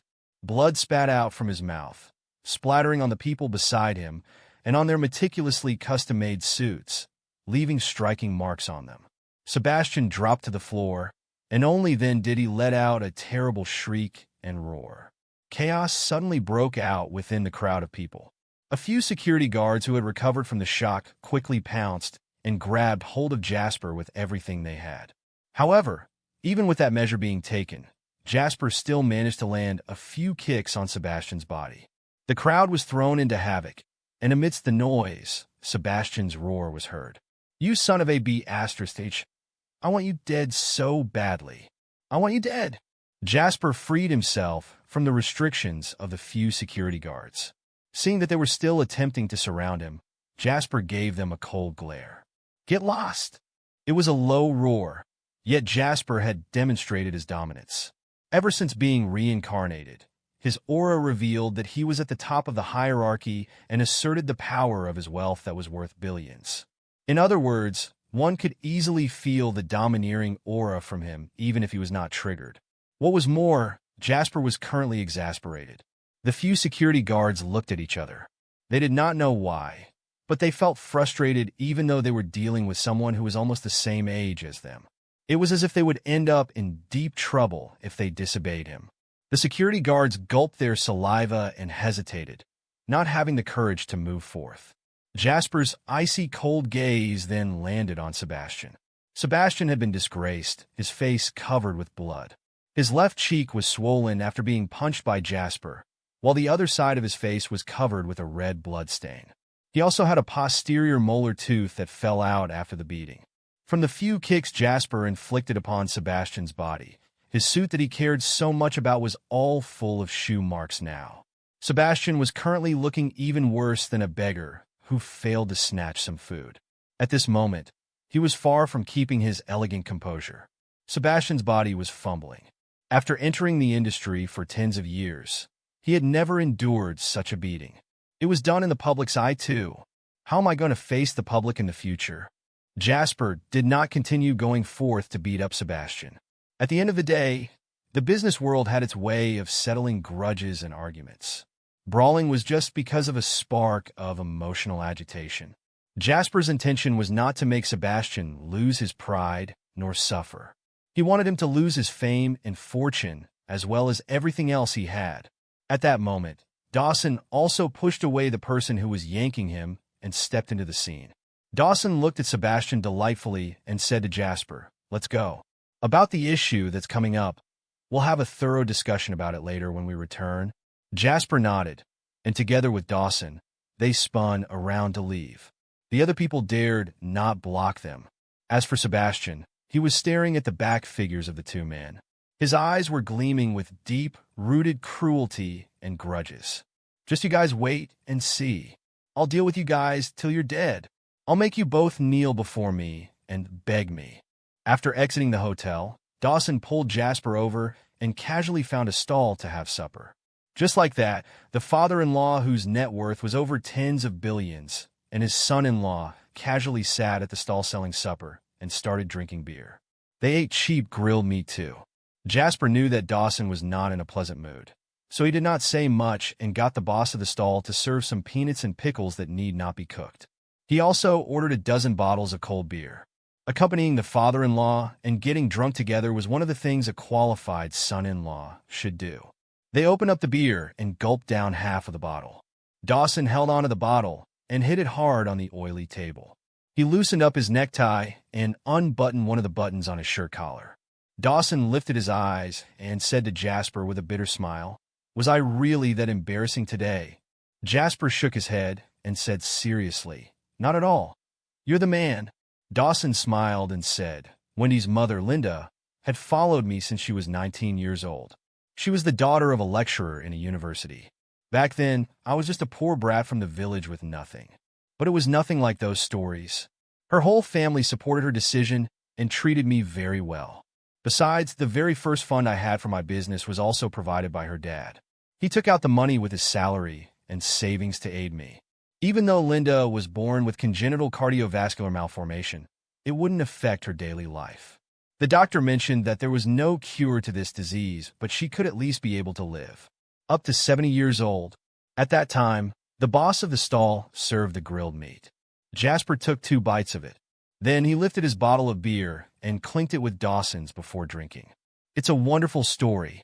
Dawson drank all of the remaining beer in one shot and let out a long sigh before saying, "Yeah, it's wonderful." Even though Linda's parents were very supportive of us, their relatives and Linda's pursuers and friends all looked down on me. With Linda's status, she could definitely find a better husband. For the first few years after our marriage, all of her friends were living much better lives than us. In order not to let Linda feel that she was having it worse than others, I worked my *ss off to earn more money. It was then that I started to neglect her. Dawson's hand was clenching the bottle of beer. His fingertips became white because he was exerting too much strength. 10 years ago, at the most crucial time when I was competing with Sebastian, I lost everything in a single night. All the outsiders were saying it was because Sebastian obtained the financial support of a big boss from Swallow Capital. but I know that it was only part of the reason. The most important thing is that Linda got a heart attack, and she just passed away without any prior symptoms, leaving behind me and Wendy, who was only very young at the time. Dawson's gaze was filled with sufferings and remembrance. Ever since Linda married me, she had never once lived a happy day. In the end, she just left the world like that. It was because of her passing's impact on me that I failed to win against Sebastian. I've thought it through. As a man, we shouldn't have the right to be talking about our careers if we can't even take good care of our wives and children. Hence, I'm now placing more of my attention on Wendy. She's my only hope. Dawson's body slightly trembled when he was saying that. His tone started to sound like he was choking. All this while, Wendy and I thought that the heart attack was just an accident that occurred coincidentally, but now I know that it's all because of Sebastian. He was the one behind this entire incident. He ordered people to kidnap Linda. Linda, who was already frightened, was then told that I was met with an accident. How could she have accepted such a huge shock? It was no wonder that at the time, Linda's main attending doctor said that before she died, she had suffered from a huge shock and torture. I couldn't think things through at that point, but now I understand. I've thought through it. It was all because I was a fool who wanted to find success in my career, who self-proclaimed to be smarter than others, and who boasted about having never been defeated. Smack! Dawson raised his hand and gave himself a tight slap. Subconsciously, Jasper wanted to stop Dawson's hand. When he raised his eyes, however, he saw the man who would never furrow his brows and always looked like nothing was able to defeat him with his face covered in tears. It was not an embarrassing thing for a man to cry. He was strong. It was just that the incident had triggered him to be depressed. Seeing Dawson in such a miserable state, Jasper's heart was dwelling with a sense of respect for him that he never had before. He was a man who had lost his wife 10 years ago, a man with a net worth of billions but never showed off. He was a man who was able to feel regret and suffered because of his late wife who passed away 10 years ago. Regardless of anything else, Jasper felt it was all worth showing some respect for. Novel bin, that is why, Jasp, you have to remember, as a man, you must protect your family well. Regardless of how tired you are or how you're suffering, having a complete family and making your wife and children happy is what defines a successful man. Don't be a failure like me. I'm leaving Wendy to you, so you must treat her well. Uncle Schuler, I'll take revenge on your behalf. About your daughter, I'll treasure her forever. Jasper looked at Dawson with a serious look and said softly. Dawson started at Jasper, absent-minded. After some time, he suddenly laughed out loud. He wiped off his tears and said, "Let's drink. Let's drink." Jasper discarded his bottle and picked up a new one. The two men held their bottles of beer like they were holding glasses and drank. That night, Dawson got drunk and was a mess after their drinking session. He passed out cold. It was Jasper who piggybacked him all the way to the hotel room. Wendy, who came back early, was puzzled. Seeing Dawson drunk and in that state made her anxiously run to him to look after him. "Did you guys go for a conference or for a drinking session? My dad's drunk to this state. And why do you carry a strong scent of alcohol as well?" Wendy took a warm towel and wiped Dawson's face as she tilted her head to lecture Jasper. Jasper spun around and headed toward the washroom to wash his face. After feeling slightly refreshed, he said, "We met a few old friends and our dad got excited, so he drank quite a lot." Jasper purposely emphasized the words, "our dad," with a teasing expression. Wendy's little ears twitched when she heard the words, "our dad." Her cheeks noticeably flushed red. "What nonsense are you muttering about?" Wendy took the towel and jumped up, glaring at Jasper as if she was blaming him. After what had happened that day, Jasper's emotions were unstable as well. At that moment, he saw the gentle Wendy under the lights. He suddenly stretched out his hands and held the shy lady in his arms, hugging her. Wendy's body was stiffened. Even though she was shy, ladies were born with a much more sensitive sense. Instinctively, she noticed that Jasper had something going on in his mind. Wendy let down her guard and tried her best to use her gentleness to comfort Jasper. She said gently, "Is something troubling you? You can tell me." Jasper smiled and shook his head. He did not want to reveal the truth to Wendy. That was the agreement he had made with Dawson. After all, 10 years ago, Wendy had already endured a huge shock once. Now, if he were to tell her that it was all an evil scheme and her mother's death was caused by someone else, it would be too big of a burden for her to endure. It would be too cruel to her. You should take care of things around here first. I'll head back for a moment, said Jasper softly as he released Wendy. Wendy blinked her eyes and nodded. She was a bright lady and did not question any further. Every man would have their own burdens. All she had to do was provide him with warmth when he needed it and not pester him with questions. As he walked out of the room and locked the door, Jasper's smile on his face suddenly vanished. It was replaced with a quiet yet cold expression. Flames of rage were dwelling within him. Julian, who was guarding outside the room, came over with a cold gaze. As a professional, it only took him one glance to know that Jasper was all set to lay a finger on someone.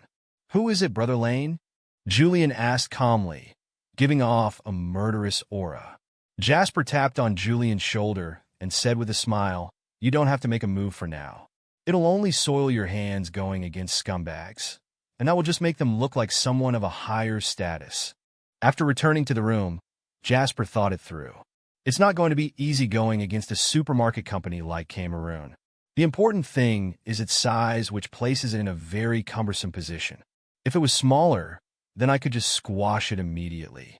If its volume is any larger and is listed, then by just using capital means and a few days of tradings, it'll be enough to take them down. However, Cameroon was not lacking in any cash. Besides, the supermarkets could be found in many other cities, and the only way to defeat them in the shortest time frame would be by using an unusual method. Jasper's first call was made to Jim. Even though Jim was still in the hospital, he had almost recovered. After understanding Jasper's intention, Jim did not give it another thought and immediately gave his word that he would present all the business information regarding Cameroon in front of Jasper. Actually, with such a huge company, it's easy for us to investigate because their territory is very wide and they've communicated with lots of people. It'll be a piece of cake to check on them. One night's time is all I need. On the other hand, those small companies from small areas will be much more troublesome because they're not famous and have only communicated with a limited amount of people. After listening to Jim's explanation, Jasper nodded in astonishment. Even though he possessed the memories from his previous life, it was just an advantage. At the end of the day, he was still a human and not some kind of god. There were still lots of industries that he was not familiar with. For example, the industry of a business consulting company was very important, but in Jasper's previous life, he was not involved in it at all. On the other hand, Jim was very familiar with the industry. Jasper suddenly felt that he had made the right choice by investing in Jim. In the future, following the development of JW Real Estate, there would definitely be more enemies who would show up. Having Jim's strength would allow him to have miraculous effects when handling most of the cases. Besides, Jim had earned lots of money now and even taken over George's company. It would only be a matter of time before he occupied the top position among similar industries in Swallow Capital. The next morning when Jasper woke up, he was informed by Julian that someone from Jim's company had been waiting for some time. Jasper had the hotel serve breakfast and met up with the assistant chairman of Jim's company while he was at it. "Nice to meet you, Mr. Lane." The assistant chairman had a very polite attitude. It was obvious that he had been reminded by Jim beforehand. Jasper nodded and said, "Let's hear about the situation." The assistant chairman presented a very thick folder of documents. After Jasper took out the documents from inside, he glanced through the information while listening to the assistant chairman's report. According to the information that we found, Cameroon currently has 123 supermarkets throughout the nation, excluding the 6 supermarkets that are under renovation and 2 other supermarkets that are undergoing a negotiation regarding investments. All these supermarkets are mostly located in the first and second tier cities. Among them, 60% of the supermarkets are operating very well, 33% have a monthly revenue of more than 20 million, and only about 15% are making a loss. According to our professional estimation, the overall market value for Cameroon won't be less than 4 billion, while the company's current financial flow is around 1.5 billion. Their monthly profit is about 40 million. Jasper looked at the information, nodded, and said, "Not bad. The report is very professional and detailed." The assistant chairman wore a delighted expression and dared not delay a single moment. However, it's not that Cameroon doesn't have any problems. We found out that they're facing a very high risk of getting themselves involved with a huge debt. First of all, each of their supermarkets closes their cyclical accounts with their suppliers every 6 months, which is 4 months more than the standard compared to other businesses of the same industry. Changing the period of each cycle to half a year is still in the midst of being approved by the public. Regarding this point, because of their large sales volume and strong ability to conduct sales, all the suppliers can only go along with it. Every half a year, they will have to spend at least $2 billion for the payment. According to our investigation, it'll be time for them to make their payment after another half a month at most. Jasper tapped on the documents while listening and said, "You're saying that currently, the assets in Cameroon's account are actually not adequate to make the payments to the suppliers? Even after taking into account all of the income from all the supermarkets for this coming half a month, they're just barely managing." The assistant chairman nodded and said, "Basically, that's it. Also, they got a $600 million loan from Commercial Bank, which they have 3 years to pay back. Beginning next year will be their last term to pay back the remaining amount, which is $220 million, including interest." According to the data from the investigation, Cameroon also has a very serious debt to bear from the private loans they took. The total amount of it is still under investigation, but we can be sure it's more than $800 million, which is a very heavy burden. A company which has a market value of $4 billion turns out to have a debt of $1.4 billion. And from this amount, at least $800 million were taken from private loans with high interests. Sebastian really is one daredevil, said Jasper calmly. Initially, Cameroon was just a huge company with a strong ability to gain profits. But the main issue with the company lies with the person named Sebastian. He's a gambler. He's famous for being a brazen boss in Owl City. He goes to Owl City once a month. Each trip he makes, he either wins or loses billions of dollars. Jasper's brow was slightly raised, and he circled the word gamble on the information sheet. "I remember he has someone backing him up back in Swallow Capital." "Did you manage to look that up?" asked Jasper calmly. 10 years ago, during the battle between Dawson and Sebastian, someone from Swallow Capital offered a helping hand to Sebastian by providing funds at the 11th hour. Jasper would be sure to include that point in as well. "I've looked into it." The assistant chairman did not let Jasper down and said with a low voice, "It's mentioned on the very last page." Jasper immediately flipped to the very last page of the document. He looked at the contents on it, and an expression that no one expected to see was plastered on Jasper's face. "The Coombe family? Hendrik Coombe?" The assistant chairman nodded and said, "Hendrik and Sebastian have a relationship that no one is aware of. They're brothers-in-law. Sebastian's wife and Hendrik's wife are siblings.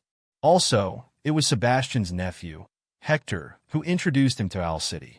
They both don't just share a simple nephew-uncle relationship, but they're also gambling buddies.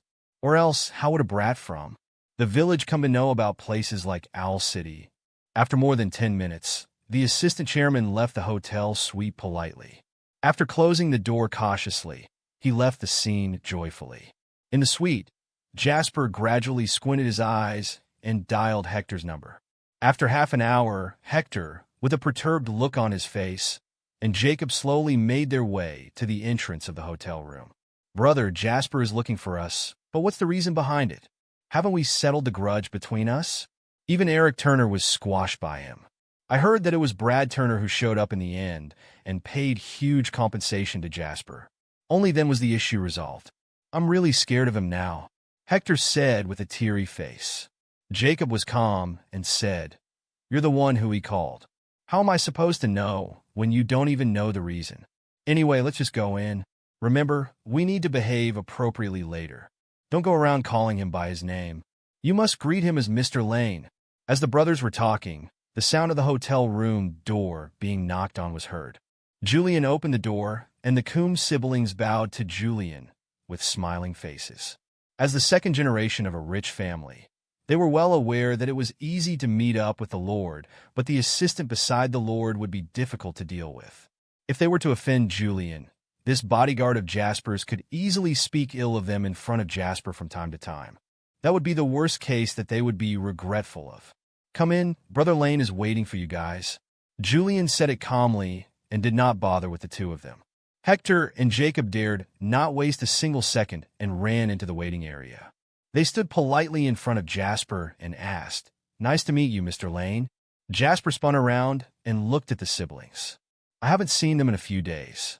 They don't seem to be different, but their attitudes have changed drastically. They suddenly have the desire to live now." "Are you guys so scared of me?" said Jasper playfully. Hector smiled awkwardly and said, "To tell you the truth, Mr. Lane, we're slightly afraid." Hector also added in a better manner, "Previously, us siblings, especially me, did not know our standings and offended you, Mr. Lane. Fortunately, Mr. Lane was generous enough to forgive us and let us off the hook. Now that we're meeting you again, we do feel a little scared." Jasper smiled, but did not doubt the sincerity of the two siblings. "That's right. As children of rich families, you have your target set high up and are able to trample over others with the authority of your family background. But it's also because of this that you'll feel fear more than the ordinary person. You'll even be able to see through things better. I have a small favor to request from you too. I believe you'll be able to get it done properly." After listening to Jasper's comments, both Hector and Jacob were delighted and sorrowful at the same time. They were delighted because they were able to get on Jasper's good side. Regardless of the consequences to themselves or their family, it was definitely a good thing. At the same time, they were sorrowful because Jasper had requested them to do him a favor. Regardless of how small the favor is, I don't think it'll truly be such a small favor. Given Jasper's capability, they no longer dared to be suspicious of him. It was just like what Jasper said.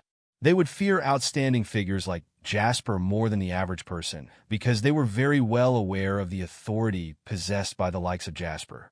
They could easily crush the Coombs siblings. Hector and his brother were feeling anxious. After hesitating for a long time, it was Jacob as the elder brother who took the lead and spoke. "Please name your order, Mr. Lane. As long as it's within our capabilities, we brothers will be sure to settle the matter for you." Jasper sat on the sofa and pointed to the opposite, beckoning Hector and Jacob to have a seat. Jasper asked while looking at Hector, "Do you know how to gamble?" Hector was dumbfounded. Subconsciously, he nodded. "I know a bit of the game. Do you know how to set up a gambling event?" asked Jasper. Hector reacted to his words. Jasper wanted him to set up a gambling event to set others up. Regarding the issue of setting others up, as long as one had spent quite some time gambling, they would come to realize it as well. As long as it involves gambling, there will definitely be setups. It all depended on how large the bet was and the tactics of the banker. "I do," Hector said ruthlessly through gritted teeth. Jasper snapped his fingers, and Julian walked over while presenting a copy of the documents. From the documents, he took out a sheet of information and threw it on the coffee table in the middle of the three people. That sheet of information was the biodata of Sebastian with his picture on top of it. Upon glancing at Sebastian's name and picture, Jacob and Hector's pupils immediately shrunk. "Your uncle will be the target of the setup this time," said Jasper calmly. Hearing Jasper pointing out their relationship made Hector reply with a bitter smile.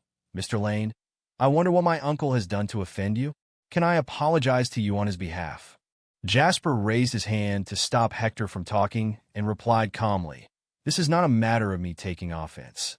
It's something related to revenge involving someone's life.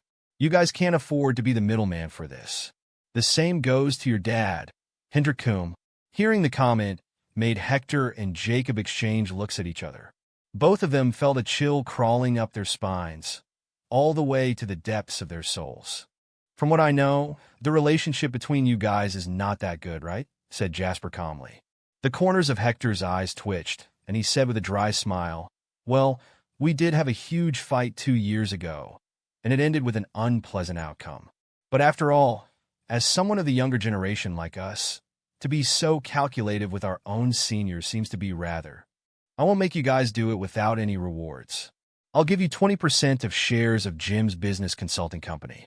I plan to develop that company aggressively in the future, so don't think that the 20% of shares look trivial. Once it develops in the future, it'll grow to be much better than those trivial products you guys make." Jasper raised one of his fingers, and after he was done saying, he raised his second finger. "After you've settled this issue, whatever amount Sebastian loses from this setup, You guys will take away 30% of it." After saying it, Jasper looked at Hector and Jacob calmly, with a composed expression. Hector and Jacob exchanged looks with each other. They could no longer reject the temptation of the huge profits. The cash was the second reason. It was way more meaningful to them to be able to have shares in Jim's company. What does this even mean? It means that Jasper is willing to take us for a ride with him. Regardless of it being Jasper or Henry, with these two mighty beings here, Hector and Jacob would have a bright future. They would gain benefits whenever there were any leftovers from them. "Mr. Lane, can I give my dad a call?" Hector said. Jasper extended his arm, showing that he could leave to make the call. Hector bowed with the utmost respect. Then, he filed out the room. After a few minutes, Hector returned. He took in a deep breath and said to Jasper with a deep voice, "Mr. Lane, when are we going to start?" Jasper smiled and got to his feet, saying, "The earlier the better. Also, I admire the fact that you guys know what's the right thing to do now. The Coombe family will be sure to have a bright future if it's in the hands of you two." After seeing the Coombe siblings off, Jasper came to Dawson's room and briefly explained the entire incident. "You've already contacted Jim?" He could not help but ask after hearing from Jasper that he had promised to give out 20% of the shares of Jim's company to the Coombe siblings. Jasper said with a smile, "Yes, I've already contacted him. Uncle Yap is very satisfied with it. You might think that he's on the losing end because of the 20% of shares, but in the future, it'll be guaranteed as insurance in Capital City. The Coombe family will never let him be on the losing end. You have your point. After all, you won't have the time to keep an eye on him. This plan might just work out," said Dawson while nodding his head. Dawson praised and looked at Jasper while adding, "You're getting the hang of it." "I'm relieved," Jasper said calmly. One should be flexible at using tactics. There are lots of methods to go against someone like Sebastian, but in order to achieve the greatest effect in the shortest amount of time, I will only have to resort to using methods that he can't see coming. At another hotel, Sebastian was frantically calling his underlings in his company. "Hurry and come up with a plan for me. I want to take over the market that belongs to that **starred Dawson Schuler. I don't care what price I need to pay. Within half a year, I want Schuler Group to go bankrupt. Contact all our resources. We have to crush the supply route of Schuler Group. Whichever supplier dares to supply to the supermarkets of Schuler Group will be going against Cameroon." After putting down his phone, Sebastian loosened his necktie. His face revealed a scary smile. "Dawson Schuler, you're 100 years away from challenging me. Also that brat named Jasper. You two sons of **cheese. I'll see just when you'll come to kneel before me and plead with me." Coincidentally, at that moment, his phone rang. After looking at the incoming call, a smile was plastered on Sebastian's face. His tone was extremely gentle as well. "Oh, Hector, are you looking for me to head over to Owl City with you? I'm rather busy these 2 days. Uncle, I know you're very occupied, but I got a spot for a game in Swallow Capital. They're all big bosses, and they're betting a very huge sum. I'm asking to see if you're interested to join." Sebastian's eyes were sparkling after hearing Hector's comment. He had not been gambling all because of the conference and the issue of going against Dawson. He had been itching to gamble that he could barely hold it any longer. Even though he had a serious gambling addiction, he was still considered to be quite rational. That doesn't sound like a good idea, with everyone there being a stranger. Sebastian's tone was slightly hesitant. He was not a fool who had just entered society. He was aware that even family members would also end up arguing when it came to gambling. As such, he thought he should be more cautious when gambling with strangers. Hector said with a smile, "Uncle, we all know each other very well. We'll be doing it at my villa on the outskirts. It's extremely safe. It's just that we lack a player. That's why I'm asking to see whether you're interested. If you're not, then forget about it." Hearing it made the hesitancy in Sebastian's heart vanish into thin air. He quickly replied, "I'm interested." At 7 in the evening on that day, Sebastian arrived at the villa in the car Hector had sent with 1 million in cash. "Uncle, only 1 million? Won't you embarrass yourself here?" Hector greeted Sebastian at the entrance of the villa. He looked at the box in his hand and said disdainfully. Sebastian burst into laughter and said, "It's just a play for fun. I don't plan to gamble with a huge sum. I'll return once I've lost it all." Hector chuckled and said, "All right then.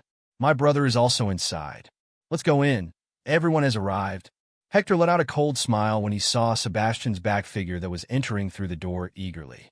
Sebastian was still being cautious with Hector, and the latter noticed it. However, Hector knew best what sort of attitude Hector would have on the gambling table. This time, he had gotten the top actors in the industry to help him out with this setup, and he was fully confident in it. Sebastian entered the villa. The gambling table was set up, and 3 men were sitting on the sofa chit-chatting. There were also a few gorgeous ladies who were in charge of serving drinks. Allow me to introduce you. This is my uncle, the boss of Cameroon. Jacob immediately got up and said with a smile when he saw Sebastian entering. Uncle, this is the boss of Hayes Mining Company from the Southwest Province, Hayes Lawson. There are tens of coal mines under him. He's truly a big boss. This is the boss of an investing company, Jordan Zinn. There are 2 listed companies under his name. Hearing the introduction sent Sebastian's heart pumping hard. These 2 people have a net worth that's comparable to mine. He then looked at the chips that they brought. Each of them was starting with 5 million as the minimum bet. At that moment, Sebastian regretted bringing so little cash and felt as if he had lost his dignity. Hayes urged with his Southwest slang. Let's begin since everyone has arrived. Hector came over as well, and the 4 of them went to sit at their respective seats. Each of them brought their boxes, opened them, and placed them at the side of their legs. With the 4 boxes combined, there was a total of 150 million in betting funds. When piled up, the money was stacked into a few piles and was eye-catching. Hector waved his hand, and a middle-aged man who looked like the dealer walked out. He was in charge of distributing the cards. Hector leaned on the chair and giggled while saying, "The old rules. We'll be starting with 100,000. There's no limit to winning, and those who have lost everything will withdraw. Who wants to check the cards with the dealer?" Jordan immediately raised his hand and said, "Young Master Coombe, you're the one organizing this gambling session, so of course, there won't be any problem with it. There's no need to check." Hector noticed that Hayes and Sebastian were not saying anything. He then said with a smile, "Old rules will change the cards after every 10 rounds. Even though everyone is friends here and no one will pull any tricks on each other, but still, we have to follow the rules." After talking, Hector gave the dealer the signal to distribute the cards. Jacob sat on the sofa and took his sweet time to make himself a cup of tea. He squinted his eyes and witnessed the gambling session unfold with a calm expression. It was the next day, and the sky was slightly bright. The villa was misty, and the floor was full of teacups and cigarette butts. However, the 4 men were still very energetic.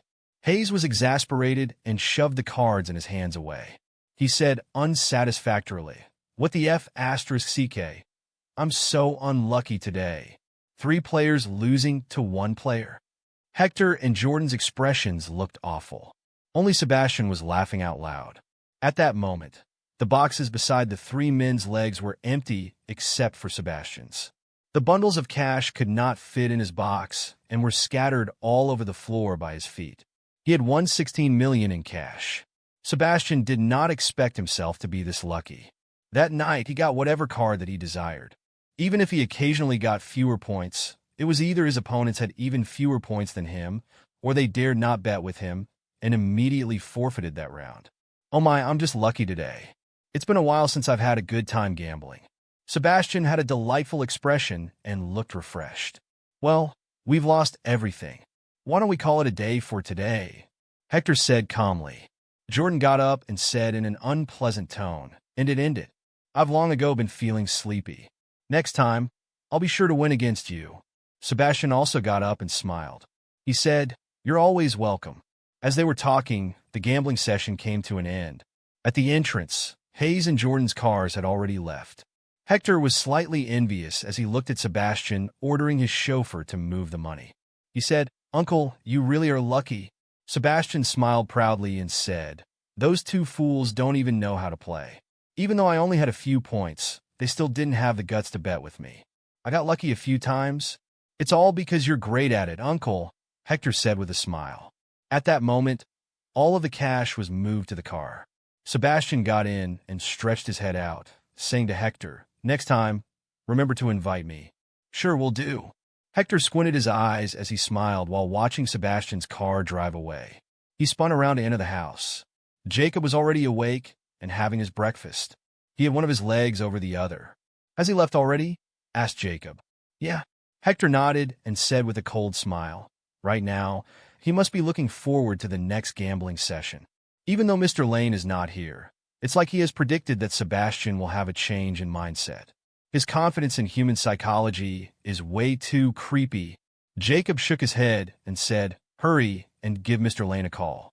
Report the current situation to him. We have to take the next step soon." In the office of Easy Media, Jasper was on his phone as he threw a dart right at the bullseye.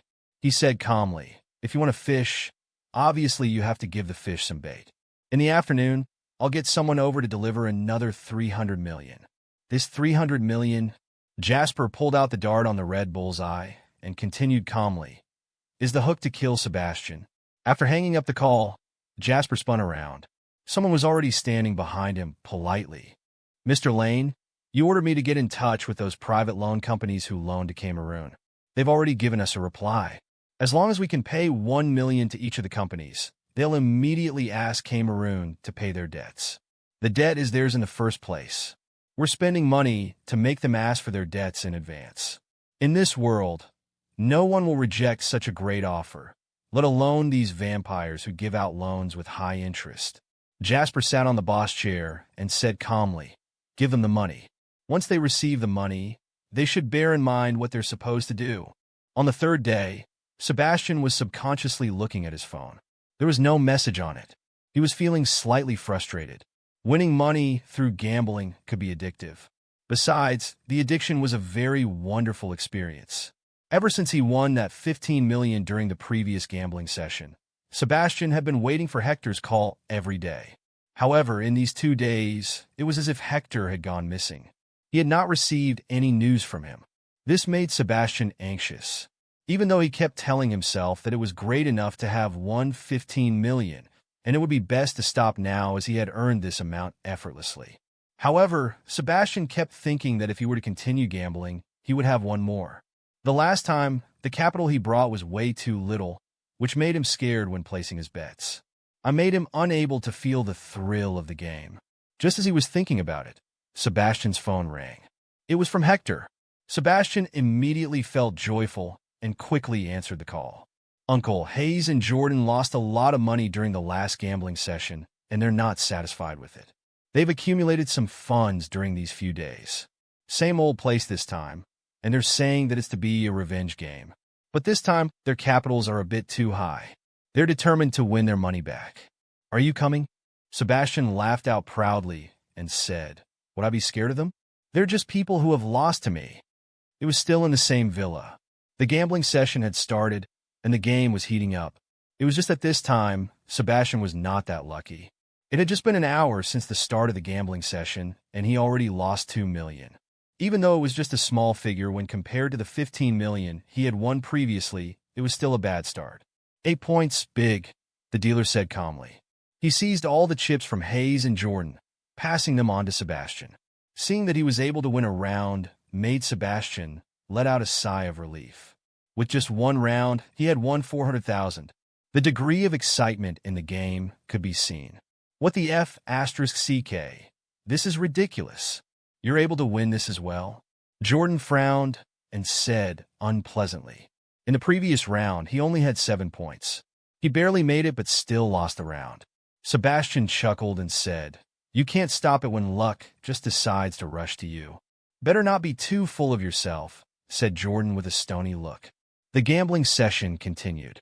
After 3 hours, Sebastian did not just win back the money he had lost previously, but he also made more than 10 million. "Today's the day I make a fortune." Sebastian laughed arrogantly as he managed to gobble up all the cash. Hayes slammed the table and said through gritted teeth, "Son of a B***, I don't believe I'll continue being unlucky. Change the damn cards." Hector raised his eyelids and said calmly, "Mr. Lawson, you can't do this. We've already agreed on the rules to change the cards every 10 rounds. This is just the 8th round and you're requesting to change the cards? Are you suspecting that I'm pulling a trick on you?" Hayes said with his eyes reddened, "You both are uncle and nephew. How can I be sure that there are no tricks up your sleeves?" Hector squinted his eyes and stared at Hayes, saying, Mr. Lawson, you'd better talk with facts. If we wanted to set you up, we wouldn't have exposed our relationship at the beginning. I'll let you know about it to prove that we're innocent. You shouldn't play if you can't afford to lose." At that moment, Jordan came to take control of the situation. He said, "Please refrain from getting violent. You two, please calm down. Well, it's unavoidable that we'll be angry since we're losing money during this session. Anyway, Mr. Lawson doesn't mean it that way. How about this, young Master Coombe? Just change the deck of cards. There's no big deal about it." Hector snorted and said, "This will be the only exception." After he spoke, he ordered the dealer to open up a new deck of cards that was still sealed up.